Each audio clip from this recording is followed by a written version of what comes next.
दोस्तों, तो कैसे हैं आप लोग। स्वागत है आपका study to know education YouTube channel में।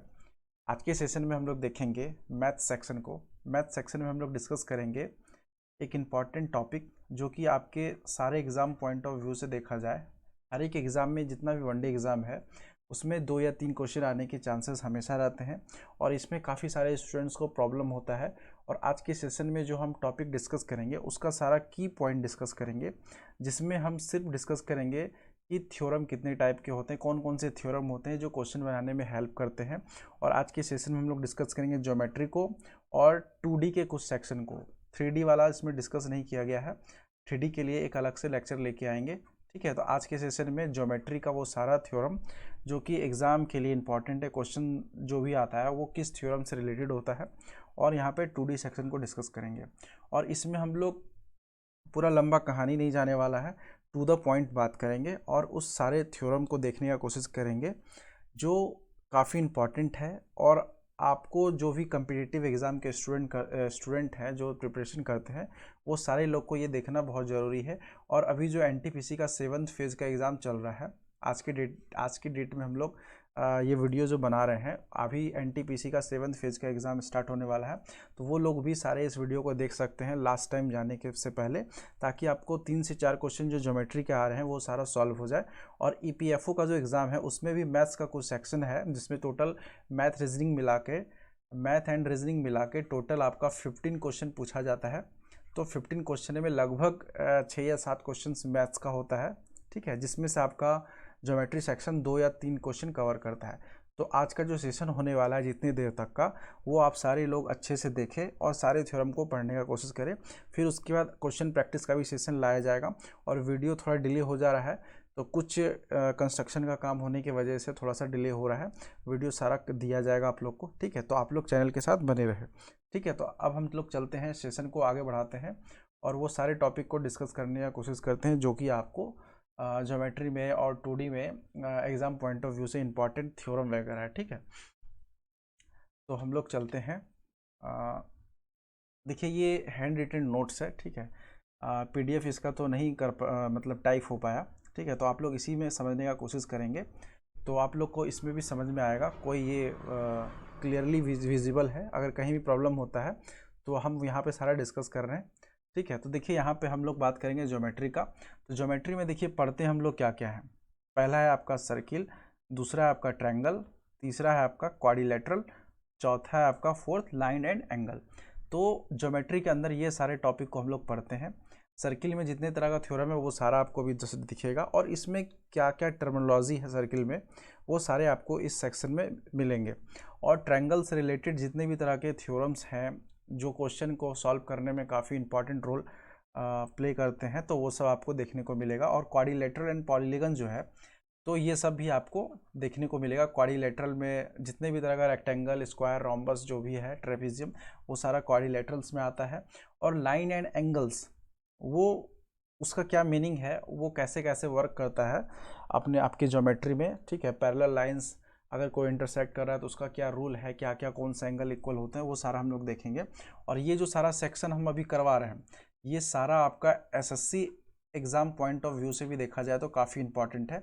तो एसएससी वाले स्टूडेंट भी इसको देख सकते हैं। इट मीन्स कहा जाए कि ये ओवरऑल मैथ्स का जो सेशन अभी चलने वाला है वो सारा आपका एग्ज़ाम पॉइंट ऑफ व्यू से काफ़ी इंपॉर्टेंट होगा। तो आप लोग ध्यान दें और अच्छे से समझने का कोशिश करें। थोड़ा सा सेशन हो सकता है लंबा हो, तो पेशेंस लेके आप लोग इसको देखिए। ठीक है, तो सबसे पहले हम लोग डिस्कस करेंगे ज्योमेट्री के सेक्शन का। फर्स्ट है आपका यहाँ पे सर्कल। तो सर्कल में हम लोग डिस्कस करेंगे। देखिए यहाँ पे है सर्कल। तो सर्कल में देखिए कुछ टर्म होते हैं जो कि आपके सामने यहाँ पे, जैसे यहाँ पे हिंदी में लिखा गया जीवा, इसको हम लोग कहते हैं कॉर्ड, CHORD, कॉर्ड, इसको कहते हैं जीवा। अब जीवा देखिए होता क्या, यहाँ पे देखिए एक सर्किल ट्रायंगल बनाया गया है, इसमें सारे चीज़ को बताने का कोशिश किया गया है कि इस सर्किल के अंदर में क्या क्या है। तो यहाँ पे देखिए ये जो सारा सर्किल का आउटर सरफेस हम बनाए, इसको हम लोग कहते हैं सर्किल का आउटर सरफेस, जिसको हम लोग आर्क वगैरह कहते हैं। तो आर्क भी इसमें डिवाइड किया जाएगा। ठीक है, मतलब ये सर्किल है का स्ट्रक्चर, ये अगर ऐसे इसको कहते हैं हम लोग सर्किल। ठीक है, एक सेंटर पे पॉइंट रख के इसी सर्किल के जो सेक्शन, इसको अगर काट दिया जाए तो वो सारा भी हम बता दे रहे हैं। ठीक है, तो ये है आपका सर्किल। सर्किल अगर किसी सेंटर पे रख के अगर हम किसी स्पेसिफिक वैल्यू का डिस्टेंस लेकर अगर हम इसको पूरा राउंड घुमाएं तो ये आपका बन जाता है सर्किल। तो सर्किल में देखिए टर्म है आपका कॉर्ड। अब कॉर्ड होता क्या है कि सरफेस के पैरामीटर पे, सरफेस सर्किल के पैरामीटर पे कोई भी 2 पॉइंट ले और उसको हम अगर मैच कर दे तो ये जो बना लाइन है सर्किल के अंदर, इसको हम लोग कहते हैं कॉर्ड, ठीक है। और यहाँ पे देखिए सेकंड, सेकंड होता है प्रतिच्छेदित रेखा, जिसको हम लोग कहते हैं इंग्लिश में सेकंड। सेकंड क्या होता है कि सर्किल के पेरीमीटर पे कोई भी 2 पॉइंट, उसको मिलाने के बाद सर्किल को अगर कोई कट करता है तो इस तरह के लाइन को हम लोग कहते हैं सेकंड। कॉर्ड क्या होता है, जीवा क्या होता है, वो आपका कट नहीं करता है बट पॉइंट को ज्वाइन करता है। बट यहाँ सेकंड में देखिए क्या है, यहाँ पे अगर कोई पॉइंट है और यहाँ पे अगर कोई पॉइंट है तो ये इसको कट कर देता है, जिसको हम लोग कहते हैं सेकंड। और यहाँ पे आपका एक और टर्म आता है टेंजेंट, ठीक है। तो टेंजेंट देखिए क्या होता है सर्किल में कि अगर कोई भी सर्किल के आउटर सरफेस को अगर कोई लाइन इस तरह से टच करके जाए, किसी एक पॉइंट पे टच हो, ऐसा नहीं कि पूरा वो, अगर एक से ज़्यादा पॉइंट पे टच हो रहा है तो इसका मतलब वो सेकंड है, वो क्योंकि वो सर्किल को कट कर देगा। अगर ये सर्किल है तो इसको अगर ऐसे करके क्या करेगा, कट कर देगा, ठीक है। तो वो 1 पॉइंट नहीं हुआ। तो टेंजेंट आपका यहाँ पे क्या है, जिसको हम लोग हिंदी में कहते हैं स्पर्श रेखा, वो सर्किल के आउटर सरफेस पे किसी एक पॉइंट पर टच करते हुए जाती है और सेंटर के साथ वो जो पॉइंट है सेंटर के साथ वो 90 डिग्री बनाती है। तो ये आपका 3 टर्म था। उसके बाद फिर से आपको नीचे देखिए क्या है, यहाँ पे है आर्क, ठीक है। अब यहाँ पे आर्क देखिए क्या कहा जा रहा है, अगर किसी सर्किल है, कोई सर्किल हम ऐसा बनाए, ठीक है, और इसमें देखिए सर्किल में कुछ एरिया डॉटेड है और कुछ एरिया डॉटेड नहीं है। तो अगर एक सेंटर है यहाँ पे, ठीक है, अगर हम यहाँ से कट करके एक डॉटेड लाइन, इस वाले को देखिए आप, ये वाला, और इस वाले को देखिए, ठीक है, दोनों क्या है, सर्किल के जो आउटर सरफेस होते हैं उसके एक सेक्शन, अगर बीच से इसको हम ऐसे सेकंड कट कर दिए तो एक सेक्शन आपका क्या बना, ये वाला, और एक सेक्शन क्या बना आपका ये वाला। अगर इसका नेमिंग कर दे ए एंड बी, तो ए एंड बी ये जो है बड़ा वाला, इसका अगर यहाँ पे एक नेमिंग कर दीजिए डी, डी, और यहाँ पे एक नेमिंग कर देते हैं ए, तो A D B, A D B ये आपका क्या है, ये भी आर्क है।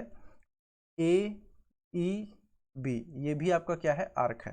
तो इसमें डिफरेंस क्या है, तो ये देखिए थोड़ा सा ए डी बी अगर आप देखें तो ए डी बी देखिए आपका एक बड़ा वाला है, इसको हम लोग कहते हैं मेजर आर्क, यहाँ पे जो लिखा हुआ है इसको हम लोग कहते हैं मेजर आर्क।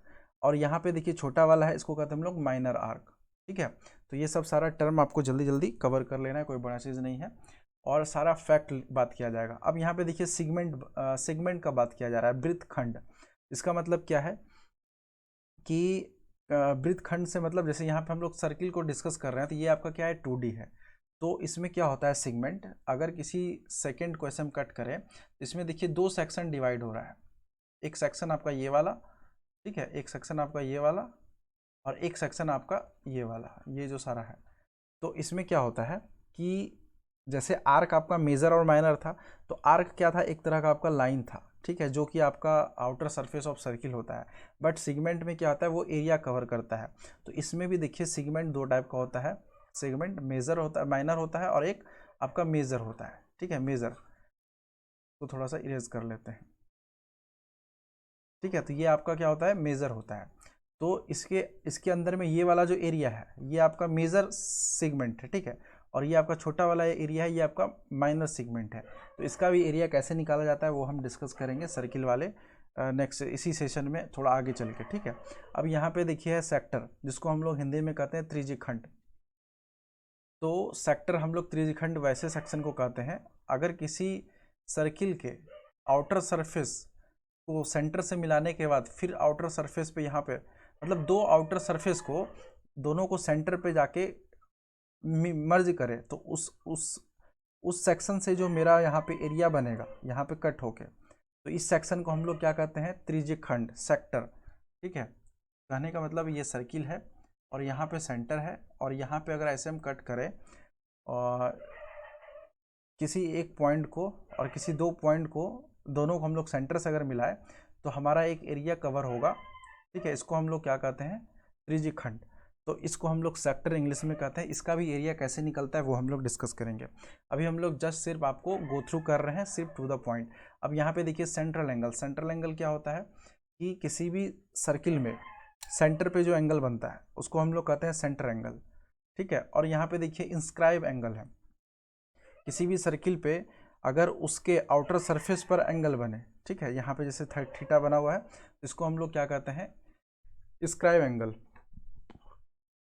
आउटर सरफेस कहने का मतलब सर्किल से बाहर नहीं, सर्किल के अंदर में, इनर एरिया में ही अगर उसके परिधि पर अगर सरकम कहते हैं पेरीमीटर पे अगर उसका एंगल बने, किसी भी दो पॉइंट को पेरीमीटर से मिलाने के बाद जो एंगल बने, जैसे यहाँ से हम यहाँ पे अगर ऐसे मिलाएं तो ये वाला जो एंगल होगा इसको हम लोग कहेंगे इंस्क्राइब एंगल, ठीक है।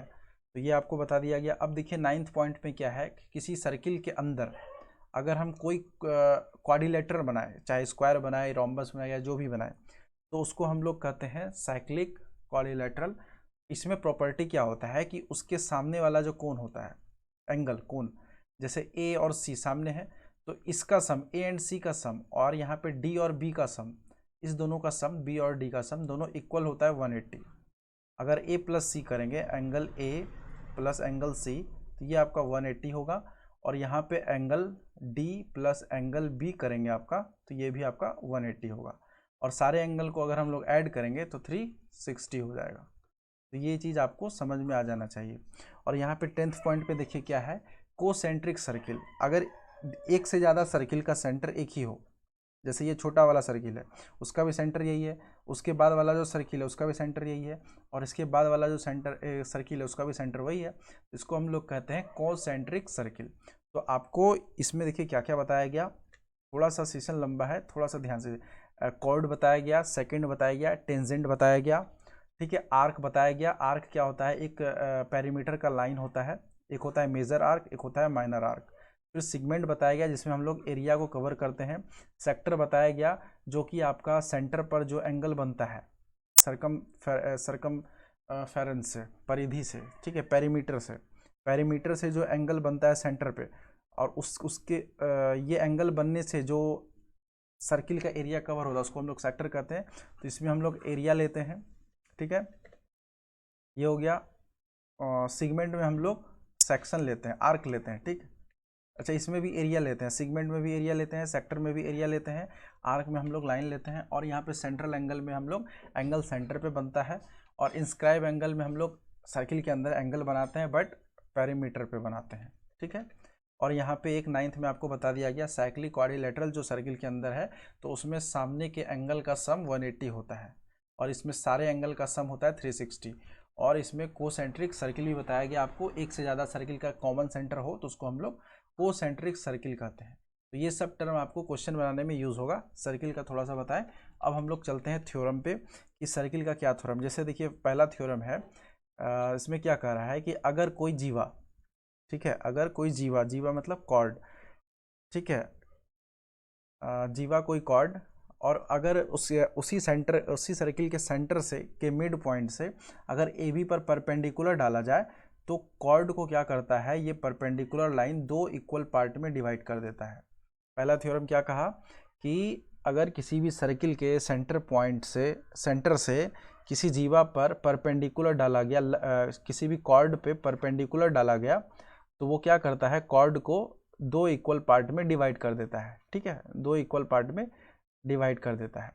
तो ये आपका पहला थ्योरम था। दूसरा देखिए क्या है कि अगर दो कॉर्ड, सर्किल में कहीं भी दो कॉर्ड हो सकता है, इस फिगर में तो हम लोग यहाँ पे लिया, हो सकता है यहाँ पे हो और एक कॉर्ड यहाँ पर भी हो, और उसके सेंटर से अगर हम इस पर परपेंडिकुलर डाले हैं, ठीक है, अगर उसके सेंटर से इस पर परपेंडिकुलर डाले हैं, और इसमें एक केस और क्या हो सकता है कि जो कॉर्ड है मेरा, यहाँ पे हम मान लीजिए ए बी सी डी अगर हम नेमिंग किए हैं, तो इसमें A B equal to C D होना चाहिए, ठीक है। अगर दोनों कॉर्ड का लंबाई सेम है तो सेंटर पर से जो परपेंडिकुलर डाला गया है इस पर, उसका भी लेंथ सेम होगा। अगर यहाँ पे O है, यहाँ पे D हो गया, यहाँ पे E हो गया, तो यानी कि OD इक्वल टू OE भी होता है। अगर ये है, ये वाला केस फुलफिल है, तो ये ऑटोमेटिक आपका क्लियर हो जाएगा, मतलब फॉलो करेगा, ठीक है। तो ये एक थ्योरम था कि अगर लेंथ ऑफ कॉर्ड इक्वल हो तो सेंटर पर से डिस्टेंस भी इक्वल होगा, ठीक है, परपेंडिकुलर डिस्टेंस ये वाला, तो यानी कि OD इक्वल टू OE, ठीक है, अगर PQ बराबर RS है तो ये आपको बता दिया गया। तीसरा थ्योरम देखिए, अगर किसी भी सर्किल के अंदर डायमीटर को बेस मानकर मतलब हाँ सेमी सर्किल कह सकते हैं सीधा। अगर यहाँ से हम ऐसे डायमीटर खींच दे तो ये वाला क्या है एरिया आपका सेमी सर्किल।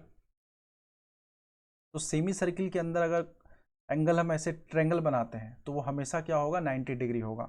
तो triangle formed in semi circle is right angle triangle. ठीक है। नेक्स्ट थ्योरम में देखिए क्या है कि किसी भी सर्किल के पेरीमीटर पे 2 पॉइंट ले और उसी 2 पॉइंट से हम सामने वाले आर्क पे मतलब मेजर आर्क पे अगर हम मान लीजिए ये ऐसे सेगमेंट लिए तो ये वाला सेगमेंट हो गया छोटा वाला, एक होता है बड़ा वाला सेगमेंट। तो बड़े वाले सेगमेंट पे अगर हम लोग 2 पॉइंट को लेके आर्क पे अगर एंगल बनाए थीटा, थीटा 1, थीटा 2 तो ये सारा एंगल क्या होगा इक्वल होगा। ये सबसे इंपॉर्टेंट थ्योरम है। ठीक है, सेम डायरेक्शन में होना चाहिए। सेम डायरेक्शन कहने का मतलब क्या कि अगर ये सर्किल है और एक पॉइंट हम यहाँ ले लिए, एक पॉइंट यहाँ ले लिए, तो सेम डायरेक्शन कहने का मतलब कि ये वाला ऐसा ही होना चाहिए। ठीक है, मतलब सामने वाले ही आर्क पे बनना चाहिए। तो इसके अंदर में जितना भी एंगल बनेगा वो सारा इक्वल होगा। बट इसके अपोजिट देखिए यहाँ पे अगर ऐसा किया जाए, ठीक है, तो ये वाला एंगल तो इक्वल होगा बट यहाँ पे अगर थीटा 1 है, यहाँ पे थीटा 2 है नीचे वाला, तो theta 1 not equal to theta 2 होगा क्योंकि थीटा 2 है नीचे वाले आर्क पे और थीटा 1 क्या है ऊपर वाले पे है। तो डायरेक्शन सेम होना जरूरी है। ठीक है, तो ये भी आपको ध्यान रखना है। तो सर्किल के अंदर अगर सेम आर्क पे, सेम डायरेक्शन वाले आर्क पे अगर एंगल बन रहा है सरकमफेरेंस पे किसी 2 पॉइंट को मिलाने के बाद अगर आर्क पे हम मिलाते हैं तो ये वाला फिगर जो है तो आपका एंगल सेम होता है। Theta 1 equal to theta 2 equal to theta 3। Next theorem है आपका कि सर्किल के अंदर अगर हम लोग सेंटर से ये 2 पॉइंट है, इसको नेमिंग कर लीजिए A and B, A and B. A and B का एक हम लोग सेंटर पे एंगल बनाए हैं ये वाला, और एक हम लोग उसी डायरेक्शन में आर्क पे एंगल बनाए। तो इसमें देखिए रिलेशन क्या होता है, जो आर्क वाला एंगल है वो थीटा सेंटर वाले एंगल का हाफ होता है, यानी कि सेंटर वाला एंगल है 2 थीटा और आर्क वाला एंगल है थीटा। ठीक है, और ये आपका एक सेंटर पे होना चाहिए और एक आपका आर्क पे होना चाहिए। तो ये है आपका, ये भी इम्पॉर्टेंट थ्योरम है जो कि आपको पता होना चाहिए ताकि आप लोग क्वेश्चन अगर आए तो इस पे आप लगा पाए। ठीक है, तो ये आपका हो गया। और इसमें नेक्स्ट थ्योरम क्या है, नेक्स्ट थ्योरम है आपका अगर ये सर्किल है तो पी पॉइंट को रेफरेंस मान के एक टेंजेंट अगर खींचा जाए और क्यू पॉइंट को रेफरेंस मान के एक टेंजेंट अगर खींचा जाए और यहाँ पे सेंटर है, सेंटर से इसका डिस्टेंस अगर ये जैसे ही टेंजेंट अगर आपको खींचा जाए तो सेंटर पर से जो पॉइंट इस पे आएगा वो हमेशा परपेंडिकुलर होगा, ये याद रखना है। तो इसमें देखिए क्या होगा, ये डिस्टेंस तो सेम है, तो इसका मतलब क्या होगा, अगर ये टेंजेंट है और सेंटर पर ये पॉइंट बना रहा है तो इसमें क्या होगा, P T equal to Q T, P T equal to Q T होगा। ठीक है, तो ये सब सारा आपको, अब इसका डेरिवेशन भी है, आप लोग को अगर डेरिवेशन देखना है तो टाइम एक्स्ट्रा रहा तो फिर नेक्स्ट सेशन में डेरिवेशन भी कुछ कुछ का लाया जाएगा जो इम्पोर्टेंट है, बट अभी आपको बस ये समझना है। ठीक है, अब देखिए 7th में क्या है कि एक स्क्वायर या क्वाड्रिलेटरल जो भी कहिए उसके अंदर एक सर्किल बनाया गया है। तो इसमें क्या है कि अगर इन सर्किल है, इन सर्किल, ठीक है, किसी भी क्वाड्रिलेटरल के अंदर अगर सर्किल है तो इसमें जो अगर ये साइड है आपका अपोजिट साइड, अगर ये 6 है और ये 8 है तो अपोजिट साइड का सम हमेशा इक्वल होता है। कहने का मतलब है कि 8 6 कितना होता है 14, तो 10 और ये जो देख रहे हैं 10 और 4 इसका भी सम होगा 14। ठीक है, तो अपोजिट साइड का सम क्या होगा, वो आपका हो जाएगा इक्वल। बहुत लोग को ये पता भी होगा, बहुत लोग को पता नहीं भी होता है, तो आप लोग को इन्फॉर्मेशन के लिए ये बता दिया गया कि अगर क्वेश्चन में ऐसा पूछा जाए कि क्वाड्रिलेटरल के अंदर सर्किल है और क्वाड्रिलेटरल का साइड दिया हुआ है, 3 साइड दिया है, तो आप 4th साइड आराम से निकाल सकते हैं क्योंकि अपोजिट साइड का सम हमेशा इक्वल होता है। इसका मतलब क्या है, अगर ये साइड है बी, ए, डी और सी, तो यहाँ पे opposite side C plus A equal to B plus D हो जाएगा। ठीक है, A plus C equal to B plus D. तो ये चीज़ आपको ध्यान देना है। नेक्स्ट है आपका थ्योरम, जिसमें देखिए क्या है कि एक ऐसा है ए बी सी एक ट्रायंगल है आपका, और इसी में क्या किया गया है कि ए बी को थोड़ा सा आगे बढ़ा दिया गया है और ए सी को थोड़ा सा आगे बढ़ा दिया गया है, और जब ये आगे बढ़ गया है तो इसी के रेफरेंस को मान के एक ट्रायंगल ड्रॉ कर दिया गया, आउटर सर्किल, ठीक है। और यहाँ पे क्या कर रहा है, ये एक पॉइंट पे टच कर रहा है एज ए टेंजेंट बी, और B C as a tangent काम कर रहा है, सी ई एज टेंजेंट काम कर रहा है, और बी डी एक टेंजेंट काम कर रहा है। अगर इसका सेंटर मान लिया जाए यहाँ पे है, तो अगर टेंजेंट से हम ऐसे करके ड्रॉ करेंगे तो ये परपेंडिकुलर हो जाएगा। तो और जस्ट अभी आपको थ्योरम बताया गया है कि अगर ये परपेंडिकुलर है तो ये वाला साइड इक्वल होता है इसके, और ये जो टेंजेंट है B A B C triangle है उसमें टेंजेंट पी है, तो इसमें भी जब टेंजेंट इस पे परपेंडिकुलर हो रहा है, ठीक है, अगर ड्रॉ किया जाए परपेंडिकुलर प्रूफ के लिए, तो ये वाला साइड और ये वाला साइड इक्वल हो जाता है, यानी कि B P equal to B D हो जाएगा, ठीक है, B P equal to B D, और यहाँ पे P C equal to C E हो जाता है। तो यहाँ पे क्या हो जाता है कि आपका जो थ्योरम होगा तो ए डी प्लस ए ई, यानी कि ए डी ये वाला डिस्टेंस ए डी, ठीक है, ए डी प्लस ए ई ये वाला डिस्टेंस इक्वल टू हो जाएगा ए बी, ये छोटा वाला ए बी, और ये हो जाएगा आपका बी सी प्लस ए सी, यानी कि ट्रायंगल के तीनों साइड के सम के बराबर हो जाएगा, ठीक है। फिर से आपको ये क्लियर कर दें, ठीक है, अगर हम ऐसा करते हैं ए डी प्लस ए ये वाला डिस्टेंस ए डी प्लस ए अगर करें तो ये इस ट्रायंगल के तीनों साइड के सम के बराबर होगा, अगर ये आउटर सर्किल है इसमें तो, ठीक है, और ये एज ए टेंजेंट वर्क कर रहा है तो, समझ गए। अब नेक्स्ट थ्योरम देखिए क्या है, किसी भी ट्रायंगल के अंदर अगर साइक्लिक क्वाड्रिलेटरल कहने का मतलब कि सर्किल के अंदर कोई भी ऐसा क्वाड्रिलेटरल हो तो उसको हम लोग साइक्लिक क्वाड्रिलेटरल कहते हैं। और अभी जस्ट हम लोग पिछले वाले जस्ट कुछ सेकंड पहले देखे थ्योरम में कि अपोजिट एंगल का सम क्या होता है, 180 डिग्री होता है, ठीक है। तो यहाँ पे देखिए इसमें एक थ्योरम है, अगर ये साइक्लिक क्वाड्रिलेटरल है, अगर इसको हम एक साइड को किसी तरह बढ़ा दें तो ये आउटर जो एंगल है थीटा वो इसके इंटीरियर के अपोजिट के इक्वल होता है। अब ये प्रूफ देखिए हम कैसे कर देते हैं, हम अभी जस्ट आपको क्या बोले साइक्लिक क्वाड्रिलेटरल, तो साइक्लिक क्वाड्रिलेटरल का अपोजिट साइड का सम क्या होता है 180, ठीक है। तो ये अगर मान लेते हैं अल्फा, तो यहाँ पर क्या हो जाएगा alpha plus theta equal to क्या हो जाएगा 180 होगा। और यहाँ पे ये वाला भी देखिए, ये पूरा का अगर देखा जाए तो ये भी 180 होगा, तो alpha plus theta equal to, इसको थीटा को मान लीजिए एक्स, ठीक है, कुछ देर के लिए, ताकि एक्स प्रूफ हो जाए आपका कि ये थीटा होगा, ठीक है, ये अल्फा को मान लीजिए एक्स, तो ये दोनों का सम भी होगा 180। तो जब ये और ये इक्वल है तो हम लोग क्या करेंगे, alpha equal to alpha plus theta equal to alpha plus x.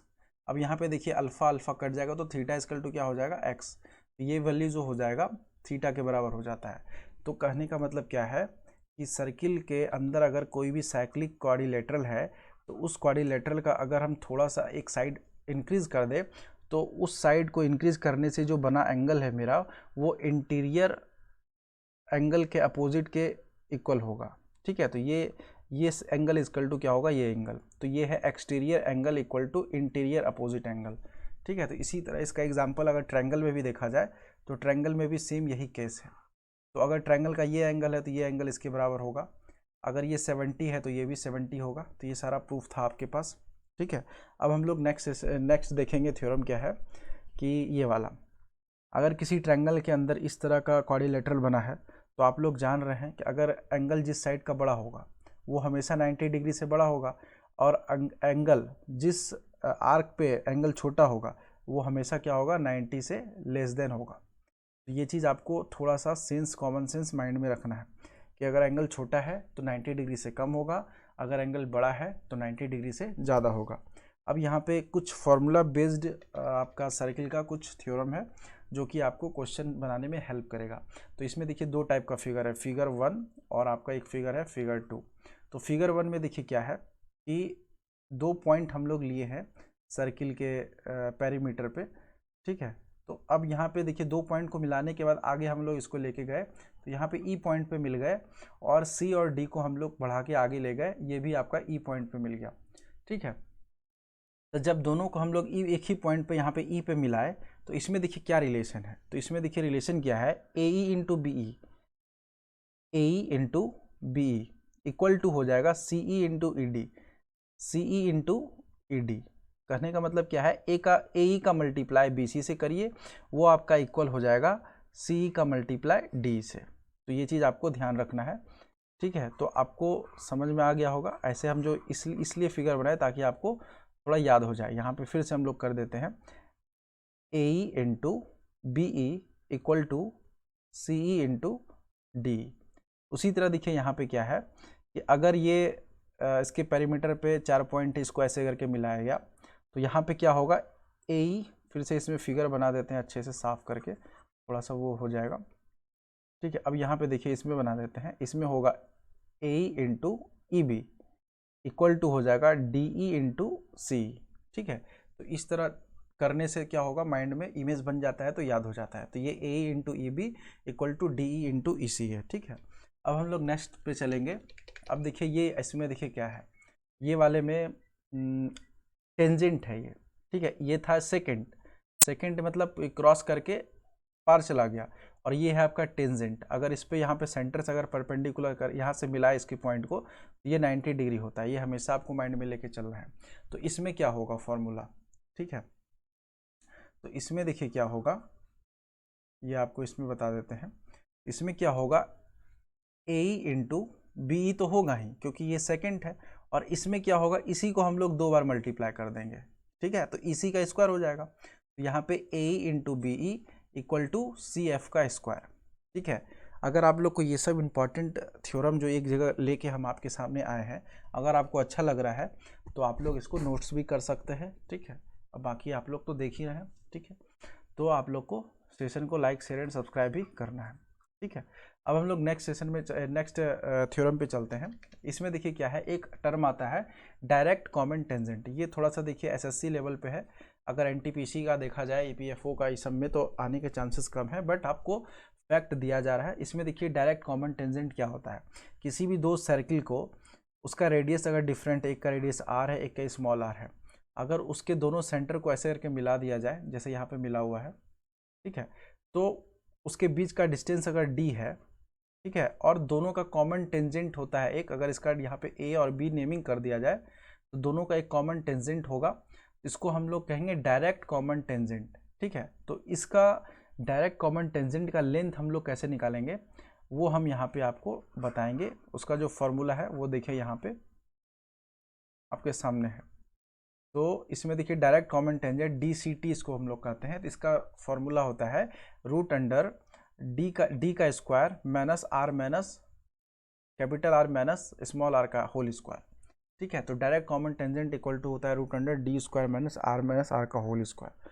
उसी तरह है ट्रांसवर्स कॉमन टेंजेंट। ठीक है, ट्रांसवर्स कॉमन टेंजेंट में इसमें भी 2 सर्किल है, इसका रेडियस आर है, इसका रेडियस स्मॉल आर है, और यहाँ पे ये आपका कॉमन टेंजेंट है, इसको हम लोग कहते हैं transverse common tangent T C T, और इसका डिस्टेंस भी यहाँ से यहाँ तक क्या है, डी है।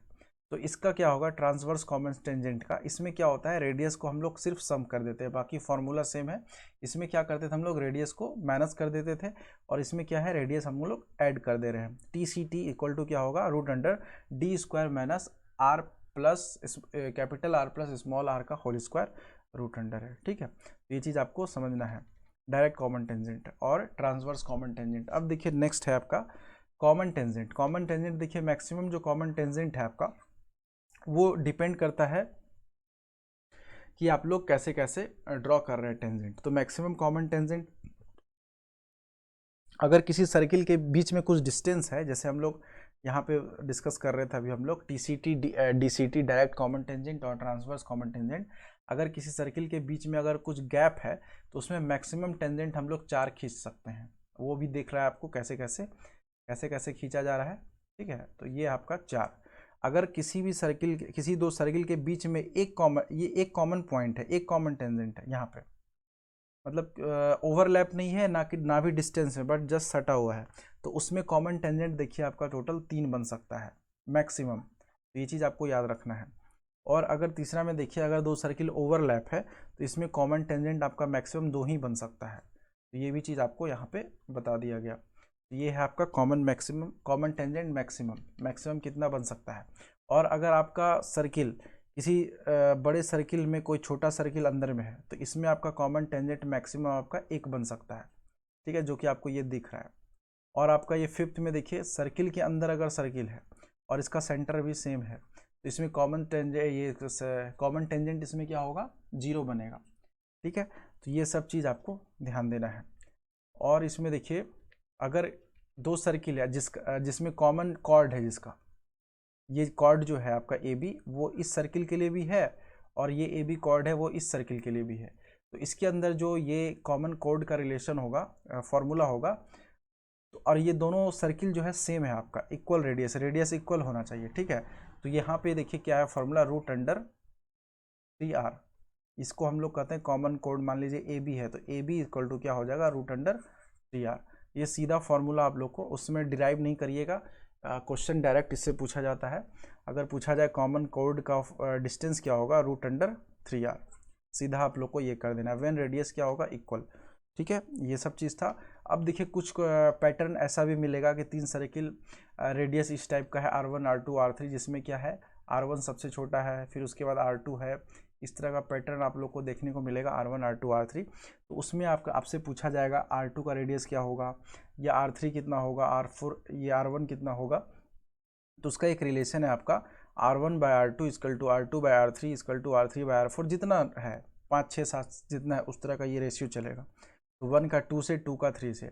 अगर ये 3 सर्किल आपका दिया है तो उसमें मिड सर्किल का रेडियस का क्या होगा रेशियो, मतलब क्या वैल्यू होगा, जिसमें R1 और R3 दिया है तो उसका आपका फॉर्मूला ये होगा, R2 equal to √R1 into R3, ठीक है। ये चीज़ था। अब यहाँ पे एक और पैटर्न है आपका, अगर दो सर्किल है वो टच है कहीं पे और उसके बीच में जो एक ये कॉमन टेंजेंट क्रॉस करने के बाद जो यहाँ पे गैप बना, उसमें अगर एक सर्किल ड्रॉ किया जाए और उसका रेडियस अगर सी मान लिया जाए, जो यहाँ पे माना गया है सी, और इसका रेडियस देखिए क्या है, बी है, और इसका रेडियस क्या है, ए है, ठीक है। तो दोनों का तीनों का रेडियस, अगर इसका पूछा जाए रेडियस कितना होगा, मतलब या तीनों के रेडियस में क्या रिलेशन है, तो 1/√C equal to 1/√A plus 1/√B, ये भी आपका इंपॉर्टेंट रिलेशन है, आपको याद रखना है, ठीक है। और यहाँ पे देखिए डायरेक्ट कॉमन टेंजेंट अगर बात किया जाए, अगर कोई भी से दो सर्किल टच किया हुआ है, इसमें डिस्टेंस डी नहीं है, डी यहाँ पे ख़त्म किया हुआ है, मतलब दोनों क्या हुआ है, टच कर रहा है। तो इसका रेडियस अगर कैपिटल आ रहा है, इसका रेडियस अगर स्मॉल आर है, तो दोनों के बीच डायरेक्ट कॉमन टेंजेंट क्या होगा, 2 capital R into small R √के अंदर। तो ये सब चीज़ आपको ध्यान देना है। और यहाँ पे देखिए आपको एक यहाँ पे ट्रिपलेट दिख रहा है, और ये सब जो आपका यहाँ पे ट्रिपलेट है इंपॉर्टेंट, इसको भी याद कर लेना है। 3 4 5 ये सारा ट्रिपलेट आपका राइट एंगल ट्रायंगल का है, ठीक है, ताकि आप लोग को क्वेश्चन सॉल्व करने में कोई परेशानी ना हो, इससे बहुत सारा हेल्प आपको मिलेगा। 3 4 5 5 12 13 7 24 5 9 41 8 15 17 20 21 29, ये आपका इंपॉर्टेंट, इतना सा आपको ट्रिपलेट पता होना चाहिए,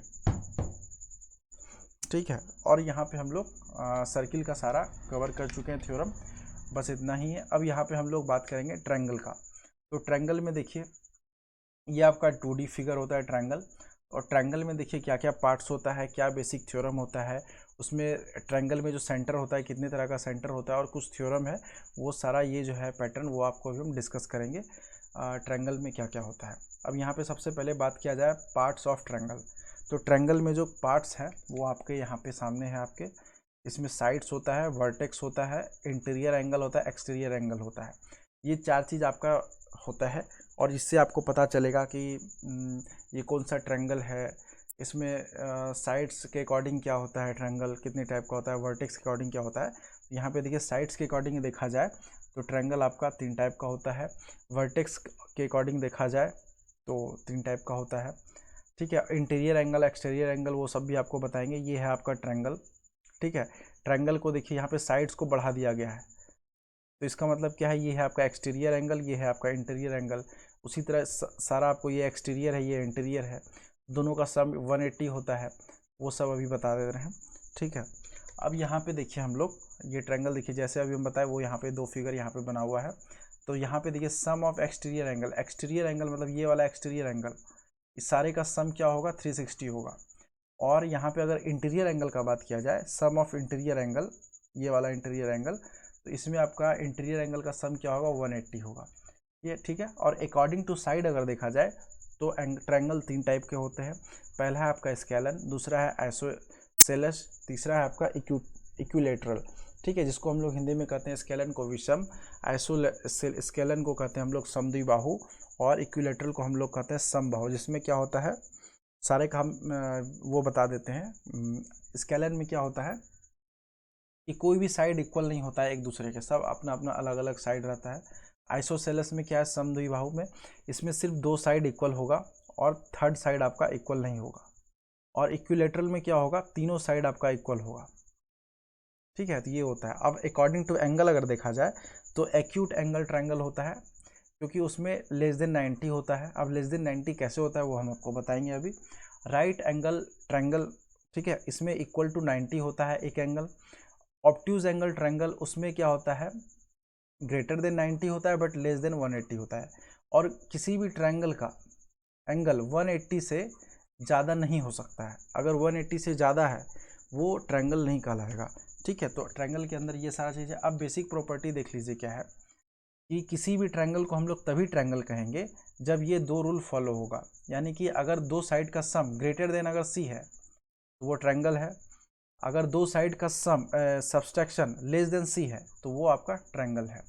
ठीक है, सब्सट्रैक्शन अगर तीसरे साइड के 2 साइड का सब्सट्रैक्शन अगर तीसरे साइड से कम होता है तो उसको हम लोग ट्रायंगल कहते हैं।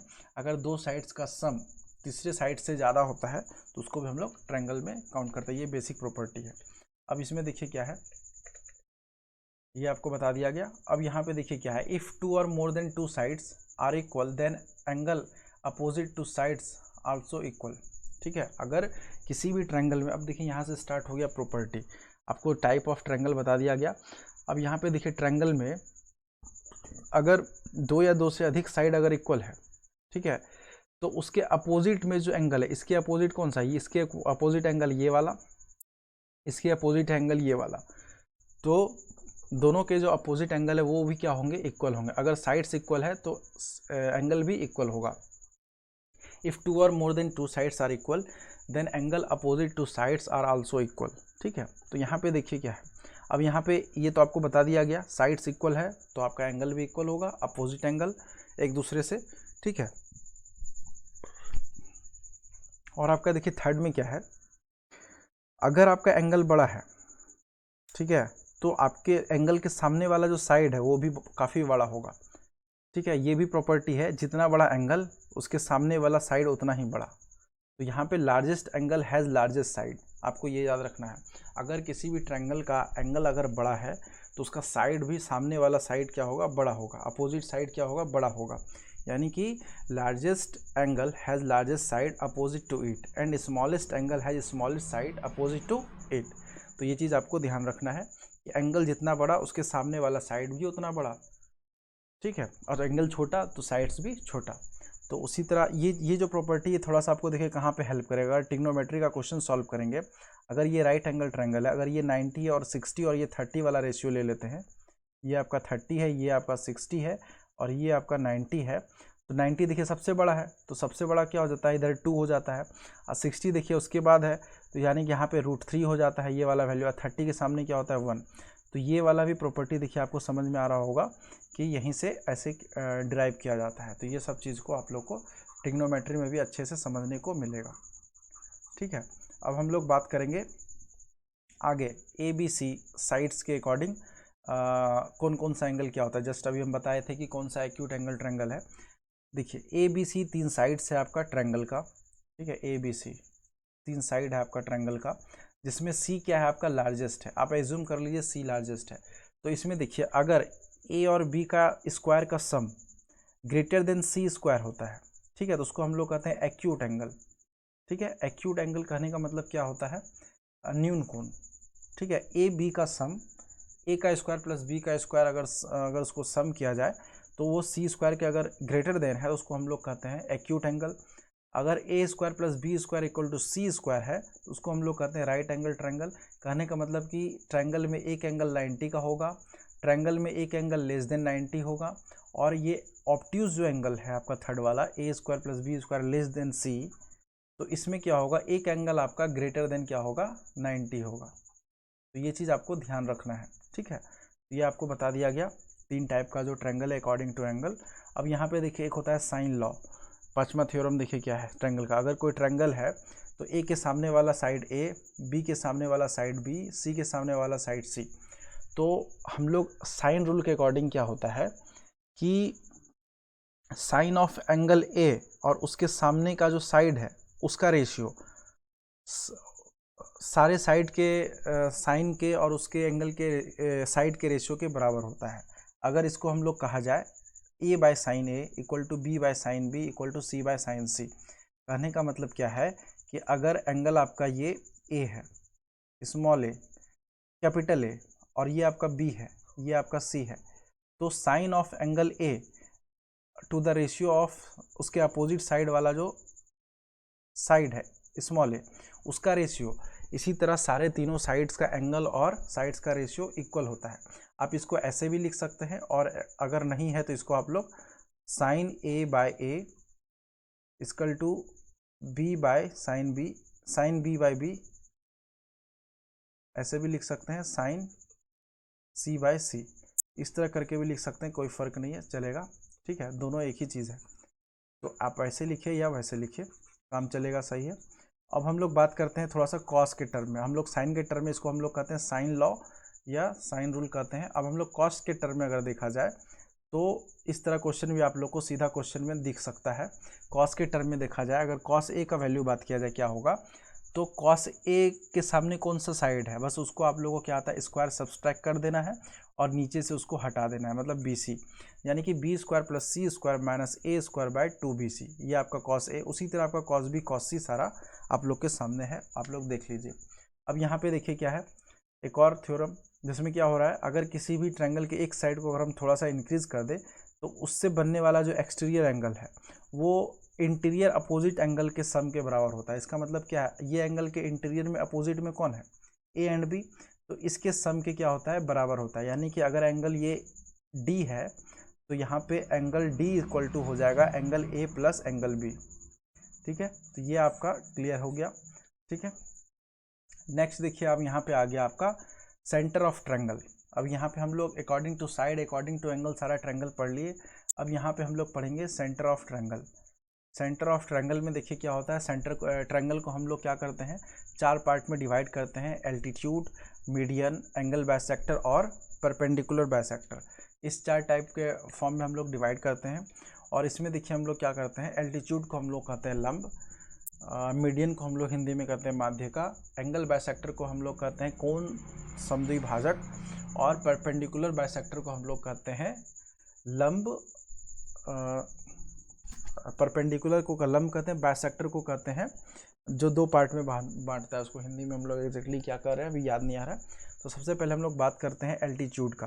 तो एल्टीट्यूड में देखिए क्या होता है, पहले एक ट्रायंगल ड्रॉ कर लिए ABCD, उस पर क्या किए हम लोग, हर एक वर्टेक्स से उसके सामने वाले साइड पर परपेंडिकुलर ड्रॉ किए, ठीक है। तो यहाँ पे देखिए सारा आपको परपेंडिकुलर दिख रहा होगा। तो जैसे ही हम लोग किसी ट्रायंगल के एल्टीट्यूड से परपेंडिकुलर ड्रॉ करते हैं तो सामने वाले साइड्स को वो 2 पार्ट में डिवाइड कर देता है। तो ये जो हम लोग बोल रहे हैं अभी यहाँ पे, ये काफ़ी इंपॉर्टेंट है, आपको ध्यान रखना है। तो सामने वाले साइड्स को 2 पार्ट में डिवाइड कर देता है, ये सारे तीनों साइड्स के केस में अप्लीकेबल है। और ये परपेंडिकुलर जो एल्टीट्यूड है, लंब जो डाले, ये यहाँ पे 90 डिग्री बनाया, तो इस तीनों परपेंडिकुलर को अगर मर्ज किया जाए तो यहाँ पे एक पॉइंट मिल रहा है, इसको हम लोग क्या कहते हैं, ऑर्थो सेंटर, ठीक है, ऑर्थो सेंटर कहते हैं। तो ऑर्थो सेंटर किस में बनता है आपका, एल्टीट्यूड अगर हम लोग ट्रायंगल के वर्टेक्स से सामने वाले साइड्स पर परपेंडिकुलर ड्रॉ करते हैं तो उसमें जो कॉमन पॉइंट ड्रॉ होता है तो उस पॉइंट को हम लोग कहते हैं ऑर्थो सेंटर। ये आपको समझ में आ गया।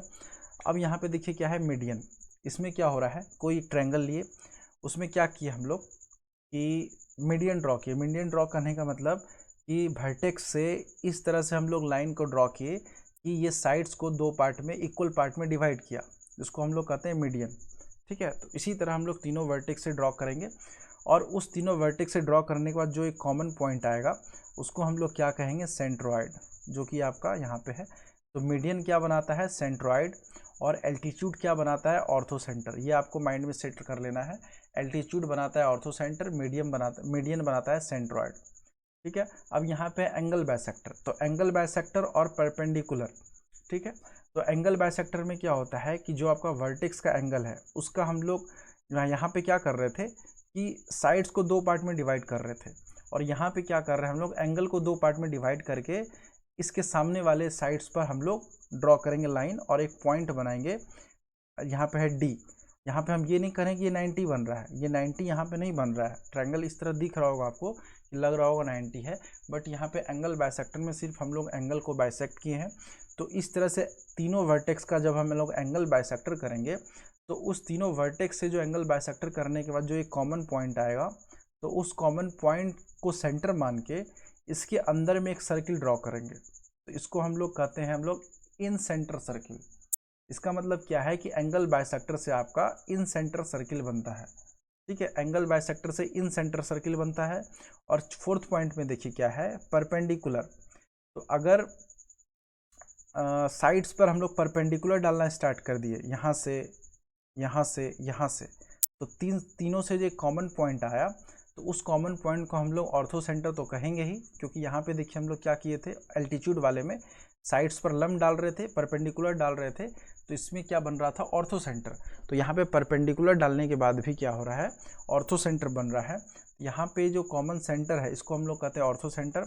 और इस कॉमन सेंटर को सेंटर मान के अगर हम लोग सर्किल खींचे तो इस ट्रायंगल के आउटर वर्टेक्स को टच करते हुए एक सर्किल बनेगा, जिसको हम लोग कहेंगे सरकम सेंटर। ठीक है, यानी कि सरकम सेंटर बनेगा। सर्किल जो है ट्रायंगल अंदर में रहेगा, सर्किल बाहर रहेगा। और एंगल बाइसेक्टर में क्या होता है, ट्रायंगल अंदर रहता है और सर्किल अंदर रहता है और ट्रायंगल बाहर होता है।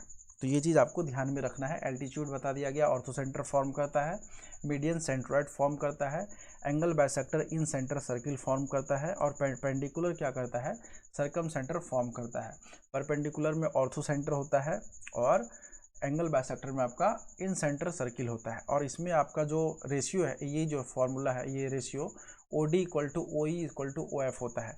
मतलब distance from centre to triangle sides equal होता है। ठीक है। और मीडियन क्या करता है, आपका हमेशा किसी भी ट्रायंगल को इक्वल एरिया में डिवाइड करता है। अगर आपका ये ट्रायंगल है और ये हम ऐसे मीडियन डाल दिए, तो ये वाला एरिया इक्वल टू ये वाला एरिया होगा। अगर इसी में ये ऐसे कर दिए तो इसमें आपका जो ट्रायंगल बना, ये वाला और ये वाला, उसका एरिया सेम होगा। अगर इसमें एक और आप ये ऐसे बना दिए और इसका जो कॉमन पॉइंट है, अब ये 6 पार्ट में डिवाइड हो गया, तो ये 6 पार्ट का एरिया क्या होगा, इक्वल होगा। ये मीडियन का प्रॉपर्टी है। तो आप लोग को ये चीज़ समझ में आ जाना चाहिए। तो और इसमें क्या है, जो सरकम सेंटर का रेडियस फॉर्म होगा, इसको हम लोग क्या कहेंगे, सरकम रेडियस। ठीक है। और इसमें क्या होगा, इसमें जो रेडियस फॉर्म होगा इसको हम लोग भी क्या कहेंगे, इन सेंटर रेडियस। ठीक है। अब यहाँ पे आगे चलते हैं हम लोग, position of centre in triangle. तो देखिए यहाँ पे कन्फ्यूज़न क्रिएट हो सकता है आपको, एंगल बाइसेक्टर में क्या होगा, मीडियन में क्या होगा, ऑर्थो सेंटर कहाँ होगा, सेंट्रोइड क्या होगा। तो ये सब चीज़ आपको क्लियर कर दिया जा रहा है। अब यहाँ पे position of centre in triangle, triangle के अंदर क्या क्या पोजीशन पे कहाँ कहाँ सेंटर और ऑर्थो सेंटर होगा, या इन सेंटर या सरकम सेंटर होगा। ठीक है। तो एंगल के अकॉर्डिंग आपको बता दिया गया 3 टाइप का होता है, एक्यूट, राइट और ऑर्थो ऑब्ट्यूज एंगल ट्रायंगल। इसमें देखिए सेंटर होता है ऑर्थो सेंटर, एक होता है आपका सेंट्रोइड, एक होता है आपका इन सेंटर, एक होता है आपका सरकम सेंटर। ठीक है। तो आपको ऑर्थो सेंटर कैसे बताएं, अगर हम लोग लंब डालते हैं एल्टीट्यूड, तो उसमें क्या होता है, ऑर्थो सेंटर बनता है। ऑर्थो सेंटर क्या होता है, ट्रायंगल के अंदर बनता है। तो ये सब चीज़ एक्यूट एंगल में तो आपको प्रॉब्लम नहीं होगा। इसमें क्या होता है, एक्यूट एंगल में ऑर्थो सेंटर का एक्यूट एंगल क्या होता है, जिसमें आपका एक एंगल लेस देन क्या होगा, 90 डिग्री होगा। तो जब लेस देन 90 है तो वो ये जो ऑर्थो सेंटर है आपका, वो इसमें नहीं बनता है। सेंट्रोइड भी आपका इसमें नहीं बनता है, इन सेंटर भी आपका इसमें नहीं बनता है, और सरकम सेंटर भी इसमें आपका नहीं बनता है। ठीक है। जब हम लोग राइट एंगल ट्रायंगल का बात करेंगे, तो जिसमें बन रहा है वो आपको यहाँ पे आपके सामने है। ठीक है। राइट एंगल ट्रायंगल का अगर हम लोग बात करें तो इसमें ऑर्थो सेंटर आपका यहाँ पे बनता है। कहने का मतलब क्या है, ऑर्थो सेंटर कैसे बनता है, लंब डालने से। अगर ट्रायंगल पे हम लोग ऐसे लंब डालेंगे, ठीक है, ये मान लीजिए ऐसे करके लंब डाल रहे हैं, और इससे जो हम लोग क्या करते हैं, सर्किल ड्रॉ करते हैं ऑर्थो सेंटर से। तो ऑर्थो सेंटर से जब हम लोग सर्किल ड्रॉ करते हैं तो मेरा क्या बनता है, इन सेंटर बनता है। ऑर्थो सेंटर से अगर हम लोग सर्किल ड्रॉ करते हैं तो सरकम सेंटर बनता है। तो इसका जब हम लोग सरकम सेंटर ड्रॉ करेंगे तो आपका सेंट्रॉइड क्या हो जाएगा, ऑर्थो सेंटर क्या हो जाएगा, यहाँ पे आ जाएगा। तो ये चीज़ आपको समझना है। इसमें सेंट्रॉइड नहीं होता है राइट एंगल ट्रायंगल में, इसमें भी आपका इन सेंटर नहीं होता है। इसका मतलब क्या है, एंगल बाइसेक्टर काम नहीं करेगा। और सरकम, जिसमें ऑर्थो सेंटर है उसमें सरकम सेंटर होगा, और सरकम सेंटर आपका यहाँ पे होता है, ठीक है। ये चीज़ आपको ध्यान रखना है। ऑब्ट्यूज एंगल में क्या होगा, ऑर्थो सेंटर आपका यहाँ पे होता है ऑब्ट्यूज एंगल में, जिसमें क्या होता है, वन एंगल 90 डिग्री से बड़ा होता है, और सेंट्रॉइड आपका यहाँ होता है, और इन सेंटर आपका यहाँ होता है। और इसमें सरकम सेंटर में देखिए क्या होता है, ऑब्ट्यूज एंगल में उसका सरकम सेंटर आपका ट्रायंगल से बाहर यहाँ पे होता है। इसका मतलब क्या हुआ, आपको बस यही याद रखना है, ऑब्ट्यूज एंगल ट्रायंगल में ऑर्थो सेंटर बनता है और सरकम सेंटर बनता है, वो भी ट्रायंगल से बाहर आउटर एरिया में, ठीक है। और राइट एंगल ट्रायंगल में क्या होता है, ऑर्थो सेंटर सर्किल के पेरीमीटर पे ही बनता है, ऑर्थो सेंटर बनता है और सरकम सेंटर बनता है, बट सर्किल के पेरीमीटर पे एक होता है हाइपोटेन्यूज पे, एक होता है आपका 90 डिग्री के एंगल पे। तो ये चीज़ आपको याद रखना है। अब देखिए क्या है, in equilateral triangle all centre lie at the same point. Equilateral triangle का अगर बात करेंगे तो जितना भी सेंटर्स होगा एक ही पॉइंट पर लाई करेगा। कहने का मतलब इसके अंदर एक इन सर्किल अच्छे से बन जाएगा और एक ही पॉइंट पर लाई करेगा। किसमें, इक्विलैटरल ट्रायंगल। इक्विलैटरल ट्रायंगल मतलब सारा साइड्स इक्वल, यानी कि हर एक एंगल, इंटीरियर एंगल 60-60 होगा और सारा साइड्स भी इक्वल होगा, ठीक है। अब यहाँ पे देखिए क्या है, मीडियन का कुछ प्रॉपर्टी है। हम लोग देखिए अभी क्या पढ़ लिए, हम लोग अभी जैसे अभी टॉपिक हम लोग डिस्कस कर रहे हैं उसके अकॉर्डिंग हम लोग पढ़ लिए, यहाँ पे पार्ट्स पढ़ लिए, सेंटर्स पढ़ लिए। अब थ्योरम पे आएंगे। अब on the basis of theorem में मीडियन के अकॉर्डिंग पढ़ेंगे, एंगल बाइसेक्टर के अकॉर्डिंग पढ़ेंगे, और वो सारा चीज़ होगा, ठीक है। सबसे पहले हम लोग बात करेंगे मीडियन के अकॉर्डिंग। तो मीडियन के अकॉर्डिंग में देखिए क्या है, पहला नंबर में अगर किसी ट्रायंगल में किसी वर्टेक्स से हम लोग साइड्स पे परपेंडिकुलर नहीं, इस तरह से ड्रॉ करते हैं कि वो सामने वाले साइड्स को दो पार्ट में डिवाइड करता है, तो उसको हम लोग कहते हैं मीडियन। तो उस मीडियन में जो डाला हुआ यहाँ पे लाइन है मीडियम OD, तो AO और D, तो इसमें जो रेशियो होगा आपका, यहाँ पे सेंट्रॉइड बनेगा। मीडियन में क्या बनता है, सेंट्रॉइड, अभी जस्ट बताया है।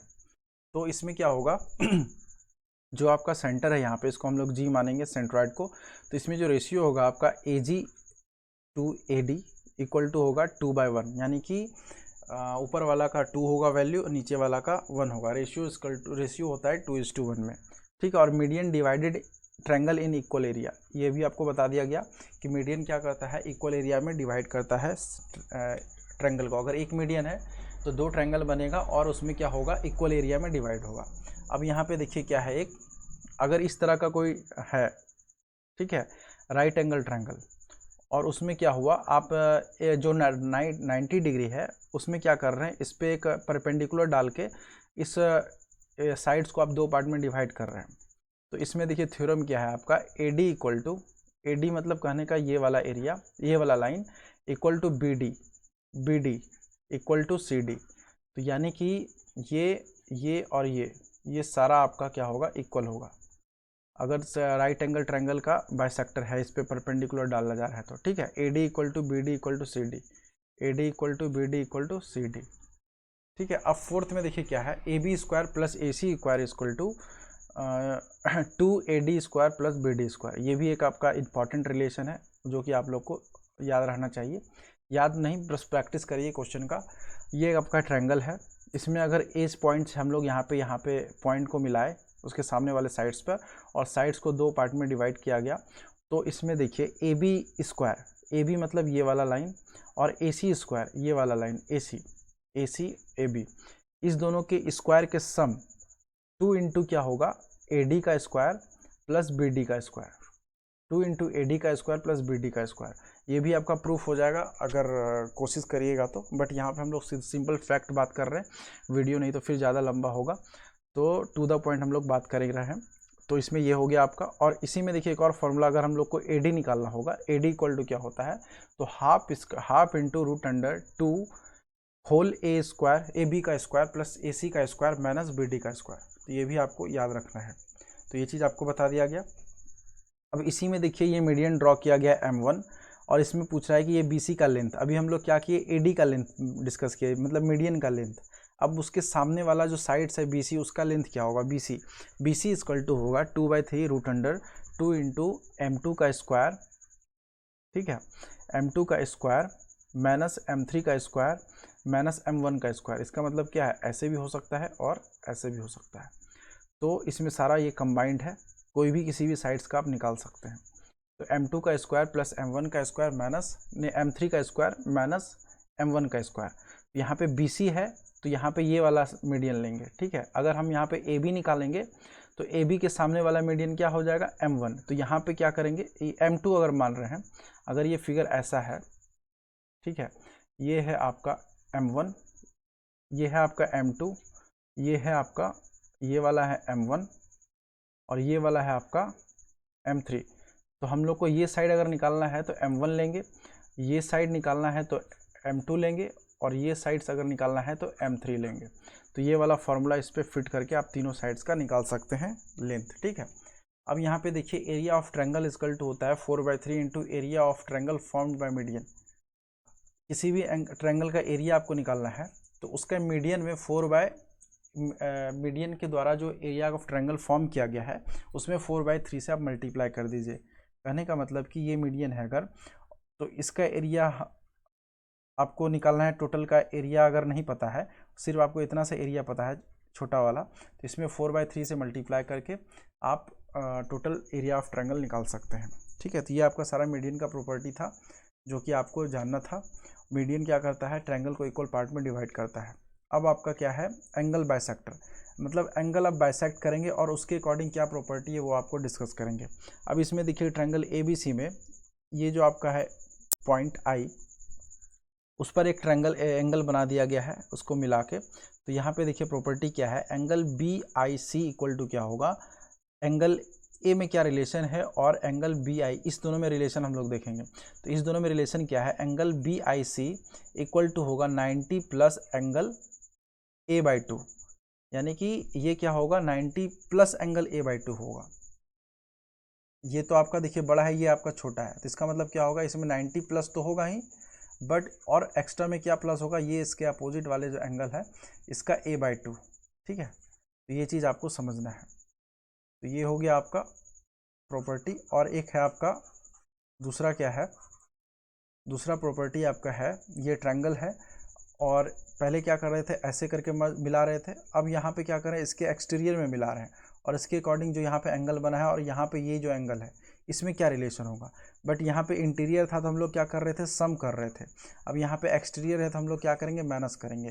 तो जब एंगल BEC निकालना होगा तो हम लोग 90 डिग्री में माइनस करेंगे एंगल A/2, ठीक है, 90 डिग्री में एंगल A/2। तो ये भी आप लोग को बता दिया गया। तो ये चीज़ आप लोग जितना भी है सारा इंपॉर्टेंट है। तो उसी तरह आप लोग को जो एंगल निकालना हो वो निकाल सकते हैं। एंगल BEC का यहाँ पे बात किया गया है तो एंगल BEC भी निकाल सकते हैं, वो आपको यहाँ पे निकाला गया। अब दोनों को जब ऐड कीजिएगा तो दोनों का एंगल ऑफ सम अगर ये ऐसे है तो ये एंगल और ये एंगल का सम अगर देखा जाएगा तो वो क्या हो जाएगा आपका 180 डिग्री के बराबर। तो ये भी आपको यहाँ पे ये बता दिया गया है, ठीक है। अब यहाँ पे देखिए तीसरा क्या है कि अगर कोई ट्रायंगल है, ठीक है, अगर कोई ट्रायंगल है उसमें एक ट्रायंगल, जैसे ये ट्रायंगल है और एक साइड को हम लोग थोड़ा सा बढ़ा दिए, तो ये वाला क्या किया है, अगर हम लोग इसका बाइसेक्टर देखें तो ऐसे हो सकता है और फिर इसका भी बाइसेक्टर को अगर हम लोग ऐसे मिलाएंगे तो ये भी बाइसेक्टर, ये भी बाइसेक्टर, ये मतलब ये वाला साइड बराबर ये वाला साइड, ये वाला एंगल साइड नहीं, ये एंगल इक्वल टू ये एंगल, ये वाला एंगल इक्वल टू ये।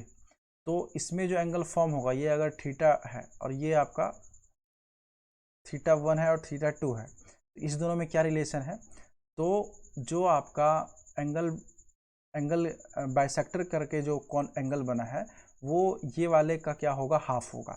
इसका मतलब क्या होगा, ये होगा क्या 2θ और ये होगा आपका θ। ये चीज़ आपको ध्यान रखना है कि एंगल बाइसेक्टर करने के बाद जो आ रहा है, ठीक है। ये चीज़ है, ठीक है। और आपका फिर नेक्स्ट थ्योरम है क्या, एंगल बाइसेक्टर का ही, ये है आपका नेक्स्ट वाला। इसमें देखिए क्या है कि सामने वाले वर्टेक्स का अगर हम लोग एंगल बाइसेक्टर करके इसके ऊपर डाल रहे हैं तो इसमें जो रेशियो होगा आपका A B ratio A C equal to क्या हो जाएगा, B D ratio C D, B D ratio C D, ठीक है।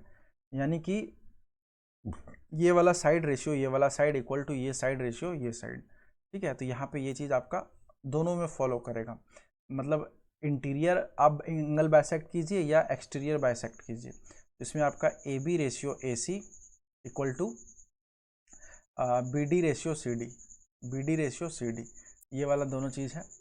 अब यहाँ पे देखिए एक और यहाँ पे है कि अगर आप परपेंडिकुलर डाल रहे हैं और यहाँ पे ट्रायंगल आपका इस टाइप का है,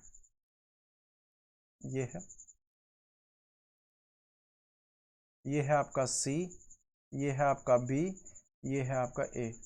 तो यहाँ पे आप क्या कर रहे हैं, एक परपेंडिकुलर डाल रहे हैं और यहाँ से जो एंगल बना अगर इसका आप लोग बाइसेक्ट करके यहाँ पे ला रहे हैं, मिला रहे हैं डी पे, तो ये एंगल इक्वल टू ये एंगल है और ये 90 डिग्री है। तो उसमें देखिए क्या रिलेशन है, एंगल ई ए डी, ये वाला एंगल इक्वल टू क्या हो जाएगा, angle B minus angle C by 2, ये वाला रिलेशन है, angle B minus angle C by 2, ठीक है। अब एक और यहाँ पे देखिए क्या है रिलेशन, एक ट्रायंगल है जिसका लेंथ दिया हुआ है साइड्स का L1 L2 L3, ठीक है। तो इसमें देखिए यहाँ पे इससे परपेंडिकुलर यहाँ पे इसके वर्टेक्स से यहाँ पे डाला गया, उसके सामने वाले साइड्स पर खींचा गया पॉइंट, मिलाया गया डी पॉइंट पे, और यहाँ पे सेंटर ओ है। यहाँ पे क्या होगा, इन सेंटर बनेगा। इन सेंटर कब बनता था मेरा, जब सेंट्रॉयड होता था, ठीक है। तो सेंट्रॉयड होता था, इसका मतलब क्या होता था कि हम लोग ऑर्थो सेंटर नहीं लेते थे, मतलब परपेंडिकुलर नहीं डालते थे। यहाँ पे इन सेंटर हुआ तो इसमें देखिए रेशियो क्या है, A O by O D का ratio, A O by O D का रेशियो क्या है, L2 plus L3 by L1, L2 plus L3 by L1। तो यानी कि जिस वर्टेक्स से आपको यहाँ पे ड्रॉन किया गया उसके सामने वाले साइड पर, उसको हम लोग क्या करते हैं, डिवाइड कर देते हैं और बाकी जो बच्चा है उसको सम कर देते हैं ऊपर, ठीक है। तो ये है आपका L2 by L1, L2 plus L3 by L1। तो AO बाई OD का ये सारा आपको समझ में आ गया। अब यहाँ पे देखिए इन रेडियस है, इन रेडियस का फॉर्मूला ये आपको याद रखना है, ये हर जगह काम करता है। किसी भी ट्रायंगल के अंदर अगर आप रेडियस बना रहे हैं तो उसका जो रेडियस होगा इन रेडियस, उस ट्रायंगल का area bye semi perimeter. Semi perimeter कैसे निकालते हैं, हीरोज फार्मूला से आपको पता ही होगा। तो A plus B plus C by 2 करके, ठीक है। ये आपका क्या होता है, S होता है। तो ये आपका इन रेडियस का फॉर्मूला है, ठीक है। इन रेडियस यहाँ पे होगा 2, ये R इक्वल टू क्या होगा, A plus B minus C by 2, ठीक है। और सेमी पेरीमीटर आपको निकालना है तो ऐसे निकाल सकते हैं, A plus B plus C by 2 करके। अब यहाँ पे एंगल बाइसेक्टर पढ़ लिए, मीडियन पढ़ लिए। अब हम लोग बात करेंगे परपेंडिकुलर का। तो परपेंडिकुलर में आपको पता ही है ऑर्थो सेंटर बनता है। तो ये ट्रायंगल में क्या है, एक दूसरे पर परपेंडिकुलर डाला गया है साइड्स पर, ठीक है। तो यहाँ पे एक पॉइंट बना, तो इस एंगल और इस एंगल में क्या रिलेशन है वो आपको यहाँ पे देखने को मिलेगा। इससे पहले भी हम लोग थोड़ा सा डिस्कस किए थे। तो angle BOC plus angle BAC दोनों का सम क्या होगा, 180 होगा।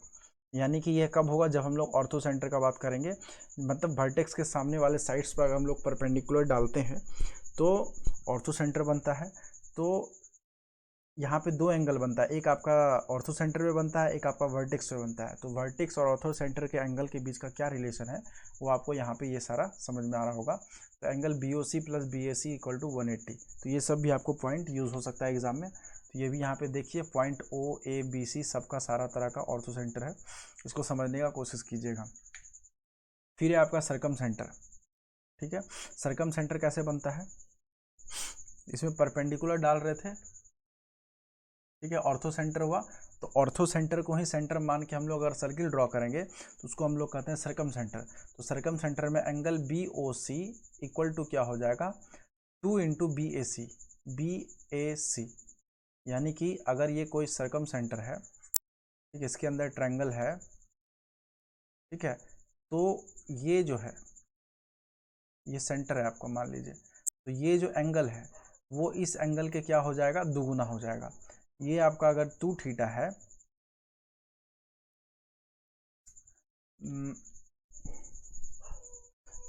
ये आपका 2 थीटा है, तो ये आपका क्या हो जाएगा, थीटा हो जाएगा। ठीक है, सीधा जान लीजिए, अगर ये आपका थीटा है तो 2 थीटा हो जाएगा, या तो अगर आप इसको 2 थीटा मानते हैं तो ये आपका क्या हो जाएगा, थीटा हो जाएगा। एक सेकेंड, BAC है ना यहाँ पे, तो BAC क्या है यहाँ पे, BAC ये वाला चीज़ हो गया। ठीक है, तो BAC में अगर हम 2 से मल्टीप्लाई करेंगे तब BOC होगा। BOC अगर ये आपका थीटा है, इसको क्लीन कर ले रहे हैं फिर से आपको बता रहे हैं, अगर ये आपका क्या है,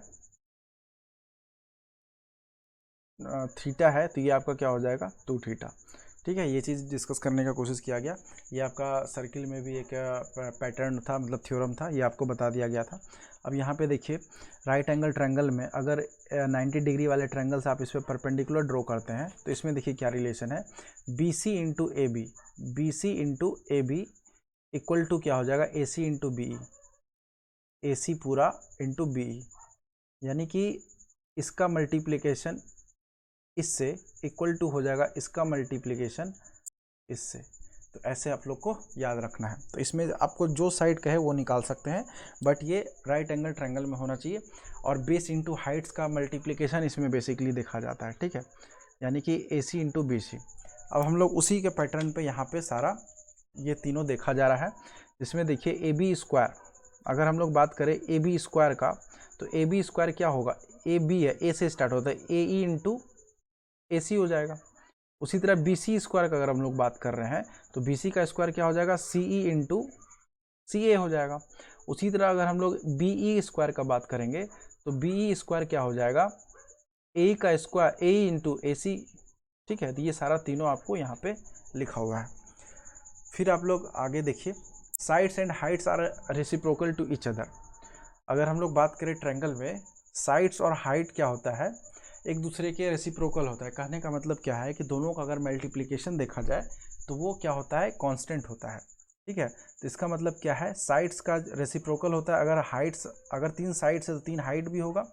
तो हाइट्स का रेशियो और साइड्स का रेशियो दोनों क्या होता है, एक दूसरे के रेसिप्रोकल होता है, मतलब हाइट इन्वर्सली होता है साइड के। तो ये चीज़ आपको रिलेशन याद रखना है। ठीक है, तो ये था आपका सारा ट्रायंगल का परपेंडिकुलर बेस्ड था, और आपको ये चीज़ पता होना चाहिए। ठीक है, अब यहाँ पे देखिए क्या है, सिमिलरिटीज़ का अगर बात करें, तो सिमिलरिटीज़ में देखिए एक हम लोग ट्रायंगल का सिमिलरिटीज़ इंपॉर्टेंट इसलिए है क्योंकि इस पे बेस्ड क्वेश्चन सब आते हैं, जिसमें आपको साइड्स का रेशियो दिया रहेगा, तो उसका आपको निकालना होगा साइड्स का वैल्यू। तो इसमें देखिए 2 चीज़ होता है, एक होता है आपका कॉन्ग्रुएंट, एक होता है आपका सिमिलर। तो कॉन्ग्रुएंट ट्रायंगल कब होता है और सिमिलर ट्रायंगल कब होता है, वो दोनों बताते हैं। तो कॉन्ग्रुएंट ट्रायंगल हम लोग कब कहते हैं, जब साइज भी इक्वल हो और आपका साइड्स भी इक्वल हो, तो उसको हम लोग क्या कहते हैं, कॉन्ग्रुएंट। ठीक है, ठीक है, जिसमें आपका साइज भी सेम हो और उसका व्यू मतलब देखना जो अगर सेम देखने में भी लगे, सेम साइज का, तो उसको हम लोग कहते हैं कॉन्ग्रुएंट। अगर सिमिलरिटी में बात किया जाए, सिमिलर में, तो उसमें क्या होता है, साइज तो इक्वल नहीं होता है बट देखने में क्या होता है, एक जैसा लगता है। एक ट्रायंगल अगर ऐसा है तो सेम इसी तरह ट्रायंगल एक बड़ा आपको देखने को मिलेगा। तो आपका ये ट्रायंगल सिमिलर है बट कॉन्ग्रुएंट नहीं। कॉन्ग्रुएंट का हिंदी होता है समरांगसम, और सिमिलरिटी होता है समरूप, मतलब देखने में एक जैसा लगे बट यहाँ पे साइज जो है इसका डिफरेंट हो सकता है। तो अगर देखने में एक जैसा लगता है तो उसमें देखिए क्या क्या इक्वल होता है, तो साइड्स रेशियो क्या होता है, इक्वल होता है। अगर दो ट्रायंगल अगर सिमिलर है, उसका साइड्स रेशियो क्या होगा, इक्वल होगा। 2 एंगल्स आर इक्वल होगा। अगर 2 एंगल इक्वल है और अदर 3 साइड्स आर पैरेलल, अगर 3 साइड्स क्या होता है, पैरेलल हो जाता है। अगर 2 ट्रायंगल सिमिलर है तो उसमें 2 एंगल इक्वल होगा और 3 साइड्स उसका पैरेलल होगा। All 3 sides are parallel. ठीक है, क्योंकि वो एक जैसा, ये पैरेलल ये हो जाएगा, ये पैरेलल ये हो जाएगा, ये पैरेलल ये हो जाएगा। ठीक है, तो ये चीज़ है। और एक सिमिलरिटी का प्रॉपर्टीज़ भी क्या है कि अगर ये ट्रायंगल है और इसको अगर मिड पॉइंट से मिला दिया जाए, और अगर आपका ये ट्रायंगल और ये ट्रायंगल सिमिलर है, ठीक है, तो ये आपका ये और ये पैरेलल होता है, ठीक है, जिसको हम लोग थेल्स थ्योरम भी कहते हैं, ठीक है। अब इसमें देखिए कुछ प्रॉपर्टी है। रेशियो ऑफ साइड्स क्या होता है, रेशियो ऑफ हाइट्स के बराबर होता है, रेशियो ऑफ मीडियंस के बराबर होता है, रेशियो ऑफ एंगल बाइसेक्टर के बराबर होता है, रेशियो ऑफ परपेंडिकुलर बाइसेक्टर के बराबर होता है, रेशियो ऑफ पेरीमीटर होता है। ये सारा प्रॉपर्टी है आपका सिमिलर का। जब रेशियो ऑफ साइड्स अगर दिया रहे तो रेशियो ऑफ हाइट्स भी आप इसके इक्वल कर सकते हैं, बहुत इंपॉर्टेंट है। रेशियो ऑफ मीडियन भी उसके इक्वल कर सकते हैं, रेशियो ऑफ एंगल बाइसेक्टर भी उसके इक्वल कर सकते हैं, रेशियो ऑफ परपेंडिकुलर बाइसेक्टर भी उसके इक्वल कर सकते हैं, रेशियो ऑफ पेरीमीटर भी उसके इक्वल कर सकते हैं, ठीक है। और आपका देखिए रेशियो ऑफ, अगर एरिया का बात किया जाए, यहाँ पे देखिए एरिया है, तो यहाँ पे रेशियो ऑफ साइड्स का आपको स्क्वायर करना है। ये स्पेशल ध्यान रखना है कि अगर आपका एरिया दिया है तो वो क्या होगा, साइड्स का स्क्वायर होगा। अगर एरिया दिया हुआ है तो आपका क्या होगा, साइड्स के स्क्वायर होगा। ये चीज़ आपको बता दिया गया। अब यहाँ पे देखिए कुछ प्रॉपर्टी और है।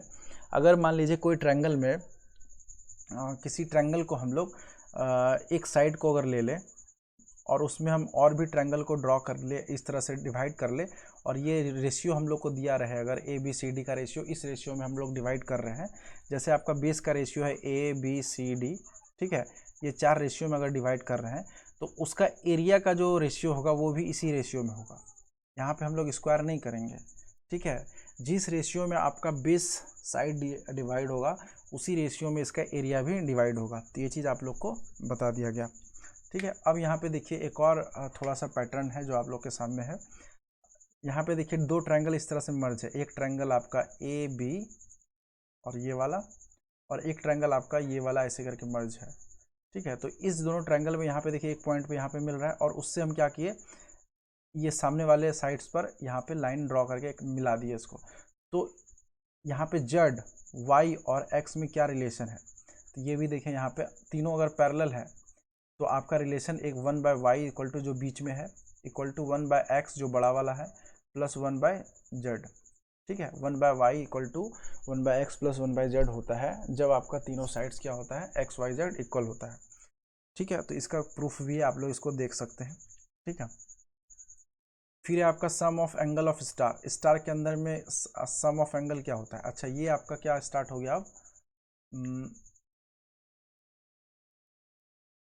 सम ऑफ एंगल, ठीक है। तो इसमें देखिए क्या होता है, एक आपका होता है हेक्सागन, रेगुलर, आपका वो पॉलीगन, ये सब चीज़ भी होता है। तो वो सब चीज़ भी आपको जस्ट बता देते हैं, ठीक है। ये इसी में स्टार के बाद होगा। इसमें देखिए क्या होता है कि पहले यहाँ पे देखिए angle, sum of angle of stars दिया है, तो ये चीज़ आप पहले समझ ले। स्टार्स आपका देखिए 2 टाइप का होता है, एक पहला हो गया ये, दूसरा हो गया ये।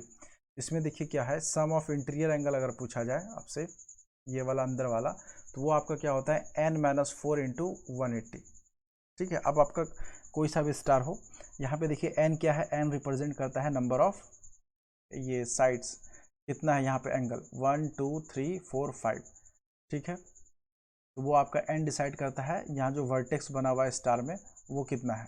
अगर आपका 5 है तो 5 - 4 इंटू 180 करिए, तो आपका sum of angle of stars आ जाएगा। एंगल का एंगल के अंदर, स्टार के अंदर जो एंगल बना है उसका सम कितना है। उसी तरह यहाँ पे देखिए 6 वर्टेक्स बना हुआ है, 1 2 3 4 5 6, तो 6 में देखिए 6 - 4 इंटू 180, तो ये चीज़ हो गया। अब हम थोड़ा सा ये भी बता देते हैं, अगर बात किया जाए, एक देखिए यहाँ पे पॉलीगन होता है, तो पॉलीगन में ही ये सब चीज़ पढ़ना होता है। तो पॉलीगन में देखिए क्या होता है कि एक होता है आपका रेगुलर पॉलीगन, एक होता है आपका इर्रेगुलर पॉलीगन।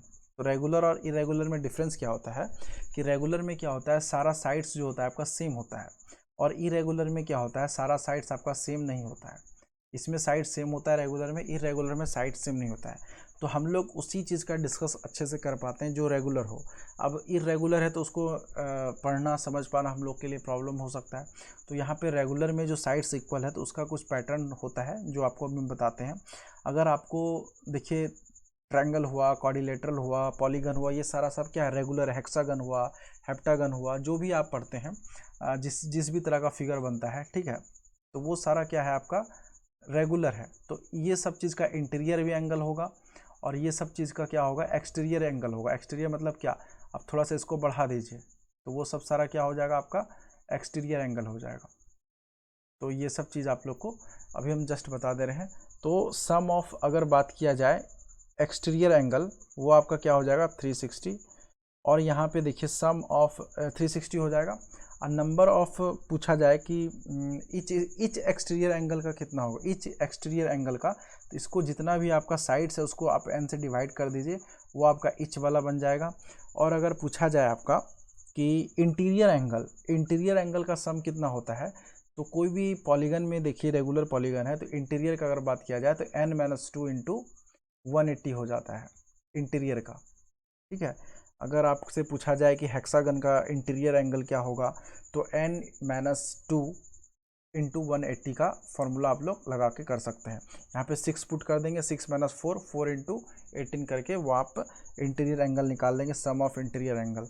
बट कहा जाएगा कि ईच इंटीरियर एंगल, तो ईच इंटीरियर एंगल निकालने के लिए क्या होगा, एक रिलेशन आपको हम यहाँ पे बता देते हैं कि interior angle plus exterior angle equal to क्या होता है आपका 180 होता है।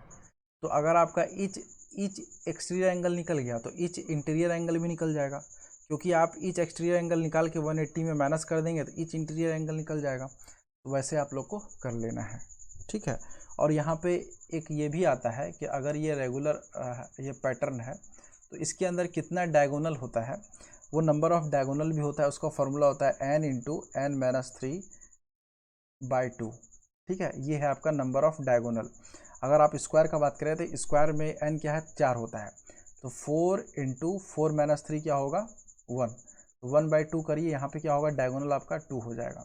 तो स्क्वायर भी क्या है, एक आपका रेगुलर पॉलीगन है जिसमें डायगोनल 2 होता है। तो नंबर ऑफ डायगोनल आपको पता चल जाएगा साइड से।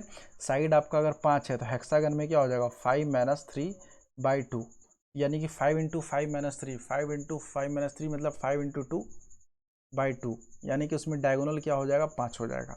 तो ये चीज़ आपको क्लियर कर लेना है, ठीक है। अब अगर पूछा जाए एरिया ऑफ पॉलीगन, तो एरिया ऑफ पॉलीगन में क्या हो जाएगा आपका n² बाय आपका क्या हो जाएगा 4 कॉट, इसको अच्छे से लिख देते हैं,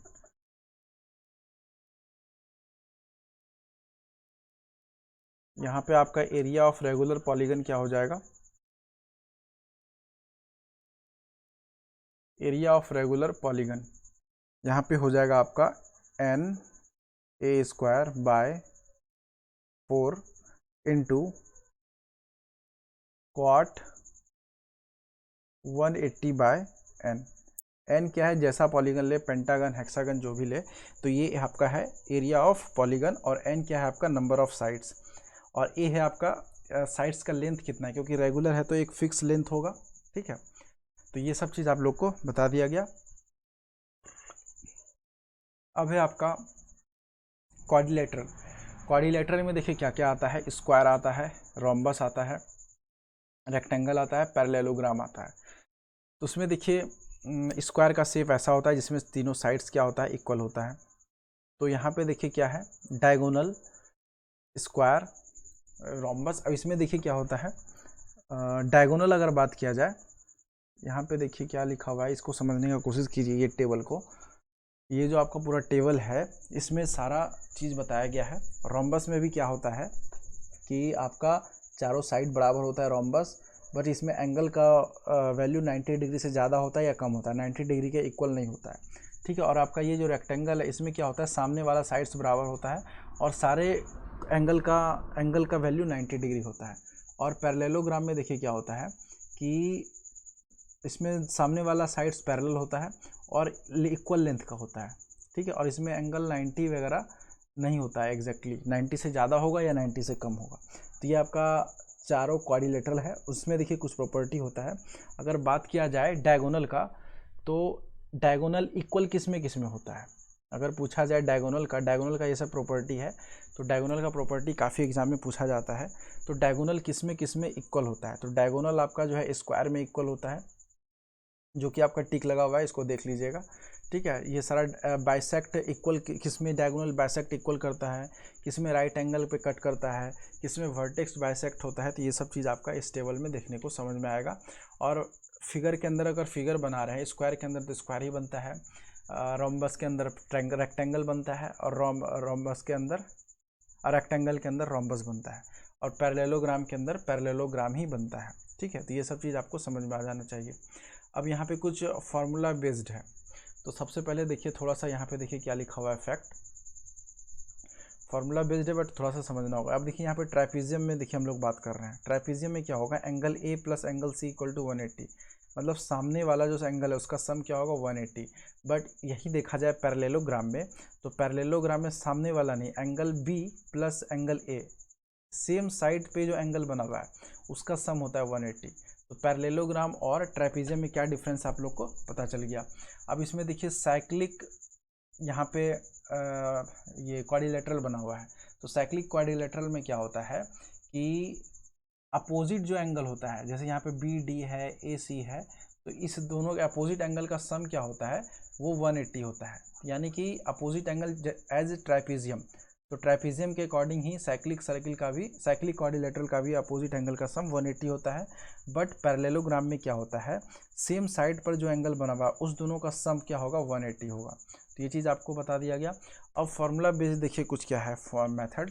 अगर ये आपका क्वाड्रिलेटरल है और एक एंगल के अपोजिट एंगल से आप दोनों को मर्ज कर रहे हैं, तो एक पॉइंट पे ये कट करता है और ये क्या होता है 90 डिग्री अगर बनाता है, ठीक है, तो यहाँ पे A B C D with unequal sides cut at right angle, अगर ये राइट एंगल पे कट कर रहा है तो आपका ए बी का स्क्वायर, ठीक है, प्लस सी डी का स्क्वायर इक्वल टू हो जाएगा बी सी का स्क्वायर। अच्छा, ये ए बी का स्क्वायर और सी डी का स्क्वायर इक्वल टू हो जाएगा बी सी का स्क्वायर और डी ए का स्क्वायर। अगर ये राइट एंगल ट्रायंगल पे कट रहा है तो इसके अपोजिट वाला का स्क्वायर का सम इसके अपोजिट वाले के स्क्वायर के सम के बराबर होता है। ये वाला प्रॉपर्टी आप लोग को समझ लेना है। और इसमें देखिए एक और क्वाड्रिलेटरल है, अगर यहाँ पे ये सारे साइड्स का वैल्यू दिया है ए बी सी डी, ठीक है, और ये ट्राइपीजियम है आपका, और इसको हम लोग क्या करते हैं एक दूसरे से ऐसे मिला दिए तो एक पॉइंट पे मीट करता है। तो इसमें अगर पूछा जाए कि आपका ए सी का स्क्वायर प्लस बी डी का स्क्वायर का क्या वैल्यू है, ए सी का स्क्वायर प्लस बी डी का स्क्वायर इक्वल टू होता है A square plus B square plus 2cd, A square plus B square plus 2cd, ठीक है। ये भी आपका इंपॉर्टेंट प्रॉपर्टी है जो कि फॉर्मूला बेस्ड है। अब इसमें देखिए ट्राइपीजियम है जिसमें एक पॉइंट मिड पॉइंट से एक दूसरे को मिलाया गया है, और ये इसमें बता रहा है क्वेश्चन में गिवन है A B parallel M N parallel D C, यानी कि A B parallel M N parallel D C, ये तीनों पैरेलल है। तो इसमें देखिए क्या होता है, अगर हमको एम एन का लेंथ निकालना है, एम एन कितना है, तो यहाँ पे दो पार्ट में देखिए ये डिवाइड किया है, ठीक है, दो पार्ट नहीं, इक्वल नहीं है बट कम इक्वल भी हो सकता है, ये ए भी हो सकता है, ये ए भी अलग अलग है। तो इसमें देखिए क्या होगा, ए का मल्टीप्लाई सी से, बी का मल्टीप्लाई डी से, अब दोनों को ऐड करके डिवाइड कर देना है ए प्लस बी से। जिस रेशियो में ये डिवाइड किया है उसी से आपको ये ऐड करके डिवाइड कर देना है। तो ये आपका फॉर्मूला यहाँ पे है। तो आप लोग ये भी फॉर्मूला बेस्ड है, तो आप लोग इसको समझने का कोशिश कीजिएगा। और यहाँ पे देखिए एक और है, जस्ट क्वेश्चन दिया गया, ये रेशियो देखिए सेम है, तो जब सेम है तो 1 + 1 2 हो जाएगा, तो C + D/2। इसमें क्या होगा, एम एन का लेंथ निकाला गया है, तो C + D कर दिया गया है, इसका मल्टीप्लाई इससे, इसका मल्टीप्लाई इससे, और ये दोनों को ऐड करके डिवाइड कर दिया गया है। तो ये आपका C + D फॉर्मूला बन गया। फिर है आपका एरिया। अगर ट्राइपीजियम में तीसरा पैरेलल लाइन अगर ट्राइपीजियम के अंदर खींचा गया है दोनों साइड्स के, और ये दोनों साइड्स का लेंथ है L1 और L2, तो इसका एरिया का जो रेशियो होगा वो देखिए, area of DMNC by area of ABNM equal to हो जाएगा 3L1L2 बाय 3L2L1, ठीक है। एक बार L1 में 3 से मल्टीप्लाई, एक बार L2 में 3 से मल्टीप्लाई, ठीक है, ये चीज़ करना है। और फिर है आपका ये वाला ट्राइपीजियम, अगर दोनों के एंगल को एक दूसरे से मिलाते हैं तो एक सेंटर पॉइंट O पे कट करता है, तो ratio of AO equal to ratio of AO OC equal to हो जाएगा BOOD, ठीक है। तो ये भी आपका एक इम्पॉर्टेंट पैटर्न है जो कि आपको क्वेश्चन सॉल्व करने में हेल्प करेगा। अब देखिए एक और है यहाँ पे क्वाड्रिलेटरल, जिसमें दो एंगल को ऐसे करके मिलाया गया है। इसमें देखिए ये सामने वाला एंगल इक्वल है, इसका मतलब क्या है, ये पैरेललोग्राम है, ठीक है। अगर ये चारों साइड एक इक्वल होता तो ये रोम्बस होता, बट ये क्या है, पैरेललोग्राम।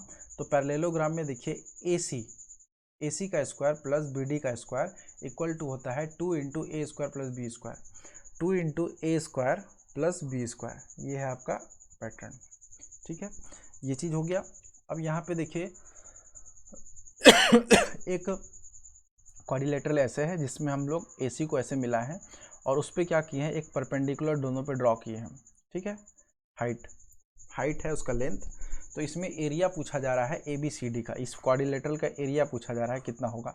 तो 1/2 1/2 AC मतलब ये वाला बेस इनटू इस दोनों का हाइट का सम का मल्टीप्लाई H1 प्लस H2। ठीक है, ये चीज़ आपको समझ में आ गया। तो आप लोग को 1/2 इंटू AC जो बेस है और दोनों के हाइट का सम, तो ये भी आपका क्लियर हो गया। अब है आप लोग का next lines and angles. Lines and angles में देखिए क्या होता है, एक होता है पॉइंट, एक होता है रेज, एक होता है लाइन, एक होता है लाइन सेगमेंट। तो रेज पॉइंट क्या होता है, एक पॉइंट होता है जिसमें जिसका कोई डायमेंशन नहीं होता है, कोई लेंथ नहीं होता, उसको हम लोग पॉइंट कहते हैं। और रेज में क्या होता है, जिसका एक डायरेक्शन क्या होता है, एक डायरेक्शन क्या होता है, वो कंटिन्यूस रहता है, फिक्स नहीं रहता है। ठीक है, उसको हम लोग कहते हैं रे। और एक डायरेक्शन क्या होता है, एक पॉइंट इंड पॉइंट क्या होता है, फिक्स होता है। एक इंड पॉइंट हुआ फिक्स, एक हुआ नॉट फिक्स, उसको कहते हैं रे। अगर लाइन में दोनों साइड्स अगर फिक्स नहीं है तो उसको हम लोग कहते हैं लाइन। और लाइन सेगमेंट में क्या होता है कि कट करके फिक्स कर दिए यहाँ पे पॉइंट डाल के, तो इसको हम लोग कहते हैं लाइन सेगमेंट। इसमें क्या होता है, फिक्स्ड होता है। अब यहाँ पे देखिए कुछ एंगल आपको बताया जा रहा है, कितने टाइप का एंगल होता है विथ फिगर। ठीक है, अब यहाँ पे देखिए क्या है कि एक्यूट एंगल ट्रायंगल वो आपको बता ही रहे हैं कि लेस देन 90, जो कि आपका 1 नंबर फिगर है। Right angle triangle equal to 90, obtuse angle triangle greater than 90, straight angle 180, reflex angle यहाँ पे देखिए 5th नंबर में रिफ्लेक्स एंगल बताया गया है, जो कि पूरे 360 का और 180 के बीच में होता है, ना 180 होता है ना 360 होता है, इसको हम लोग रिफ्लेक्स एंगल कहते हैं। और कंप्लीट एंगल मतलब पूरा फुल 360 का अगर बात किया जाए एंगल को, उसको हम लोग कहते हैं कंप्लीट एंगल। और कम्प्लीमेंट्री एंगल अगर बात किया जाए तो कम्प्लीमेंट्री को हम लोग हिंदी में कहते हैं पूरक। तो यहाँ पे देखिए कम्प्लीमेंट्री है, अगर हम इस एंगल को ले रहे हैं तो इस एंगल को हम लोग क्या कहेंगे, कम्प्लीमेंट्री। अगर ये एंगल ले रहे हैं तो इस एंगल को क्या कहेंगे, कम्प्लीमेंट्री। कम्प्लीमेंट्री मतलब कि एंगल प्लस कम्प्लीमेंट्री एंगल दोनों का अगर सम देखा जाए वो क्या होगा, 90 के बराबर होना चाहिए, उसको हम लोग कहते हैं कम्प्लीमेंट्री। अगर इसी के अपोजिट नहीं मतलब इसी के सिमिलर सप्लीमेंट्री एंगल होता है, जिसमें क्या होता है अगर एक एंगल को ले तो दूसरे एंगल को ऐड करने पर अगर 180 पूरे 180 हो जाए तो उसको हम लोग क्या करते हैं, सप्लीमेंट्री एंगल कहते हैं। ठीक है, और यहाँ पे देखिए एक और प्रॉपर्टी आपका पैरेलल लाइन का, अगर दो लाइन आपस में पैरेलल हो और उसको एक लाइन क्रॉस करके कट करे, ठीक है, तिरछी, जिसको हम लोग स्लैंट लाइन कहते हैं, तो उसमें देखिए कुछ प्रॉपर्टी होता है। तो आपका एंगल 1 इक्वल टू एंगल 3 होगा। 1 2 3 4 यहाँ पे नेमिंग किया हुआ है, आप लोग इसको समझिएगा। एंगल 2 इक्वल टू 4 होगा, एंगल 5 इक्वल टू 7 होगा, एंगल 6 इक्वल टू 8 होगा। इसको हम लोग हिंदी में कहते हैं शीर्षाभिमुख कोण, और इसको हम लोग कहते हैं अपोजिट एंगल। ठीक है, अब यहाँ पे 1 इक्वल टू जो 5 है, 1 इक्वल टू 5 कहाँ पे, ये आपका है 1 इक्वल टू 5, इसको हम लोग कहते हैं संगत कोण। संगत कोण को हम लोग इंग्लिश में क्या कहते हैं, संगत कोण, वैसे देख लीजिएगा, याद नहीं आ रहा। तो 2 और 6 3 7 इक्वल, 4 8 इक्वल। अब यहाँ पे 3 और 5 देखिए इक्वल है, 3 और 5 किधर, अच्छा 3 और 5, ये है आपका अल्टरनेट एंगल, इसको हम लोग हिंदी में कहते हैं एकांतर कोण। 4 6 इक्वल हो जाएगा, 1 7 इक्वल हो जाएगा, 2 और 8 इक्वल हो जाएगा। तो ये आपका पैरेलल लाइन का प्रॉपर्टी था। तो ये सब सारा आपको क्लियर हो गया होगा। अब इसमें देखिए 4 + 5, ये जो इंटीरियर ये जो एंगल है 4 + 5, इस दोनों का सम क्या हो जाएगा, 180 हो जाएगा। और 3 और 6 इसके इस साइड वाला का 3 और 6, तो इसका जो सम होगा वो आपका क्या हो जाएगा, 180 हो जाएगा। तो ये आपका पैरेलल लाइन का प्रॉपर्टी था। तो यहाँ पे क्या होगा, ज्योमेट्री आपका लगभग क्लियर है। थोड़ा सा और देखिए क्या है, अगर दो लाइन, अगर 4 पैरेलल लाइन है, अगर उसको कोई दो लाइन इस तरह से ऐसे कट करता है, तो इसमें देखिए इस लाइन में क्या रेशियो है। तो यानी कि अगर आपका क्वेश्चन में ये दे दिया, ठीक है, आपको कह दिया कि ये बताइए, ठीक है, तो उसी तरह देखिए यहाँ पे क्या है कि AC/CE इक्वल टू हो जाएगा BD/DF। B D by D F, अगर ये लाइन पैरेलल है तो, ठीक है। उसी तरह A C by A G equal to B D by B H, तो ये भी आपको देख लेना है। फिर है आपका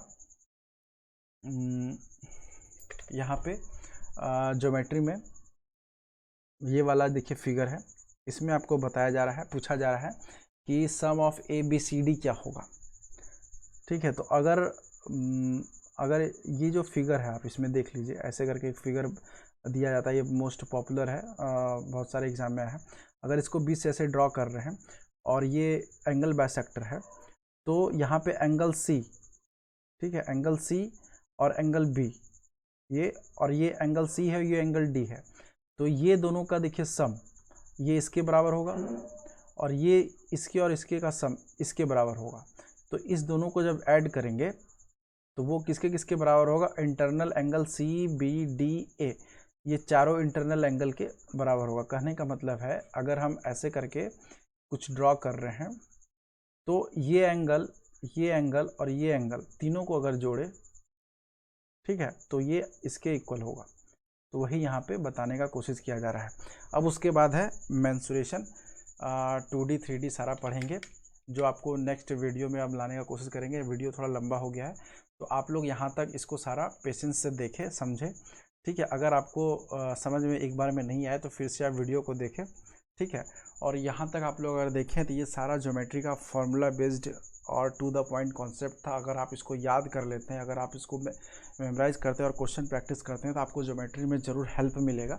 थोड़ा सा वीडियो लंबा है बट इसमें सारे कंटेंट को डालने का कोशिश किया गया है, ये सिर्फ ज्योमेट्री बेस्ड है, ठीक है। तो आप लोग इसको अपने साथ देखने का कोशिश करें, ठीक है। तो ये था आपका वीडियो सेशन जो कि आपका ज्योमेट्री पे था। फिर हम लोग डिस्कस करेंगे मेंसुरेशन पे, जो कि आपको जल्द ही वीडियो मिलेगा, ठीक है। तो देखने के लिए थैंक्स और हैव ए नाइस डे, ठीक है। Thank you.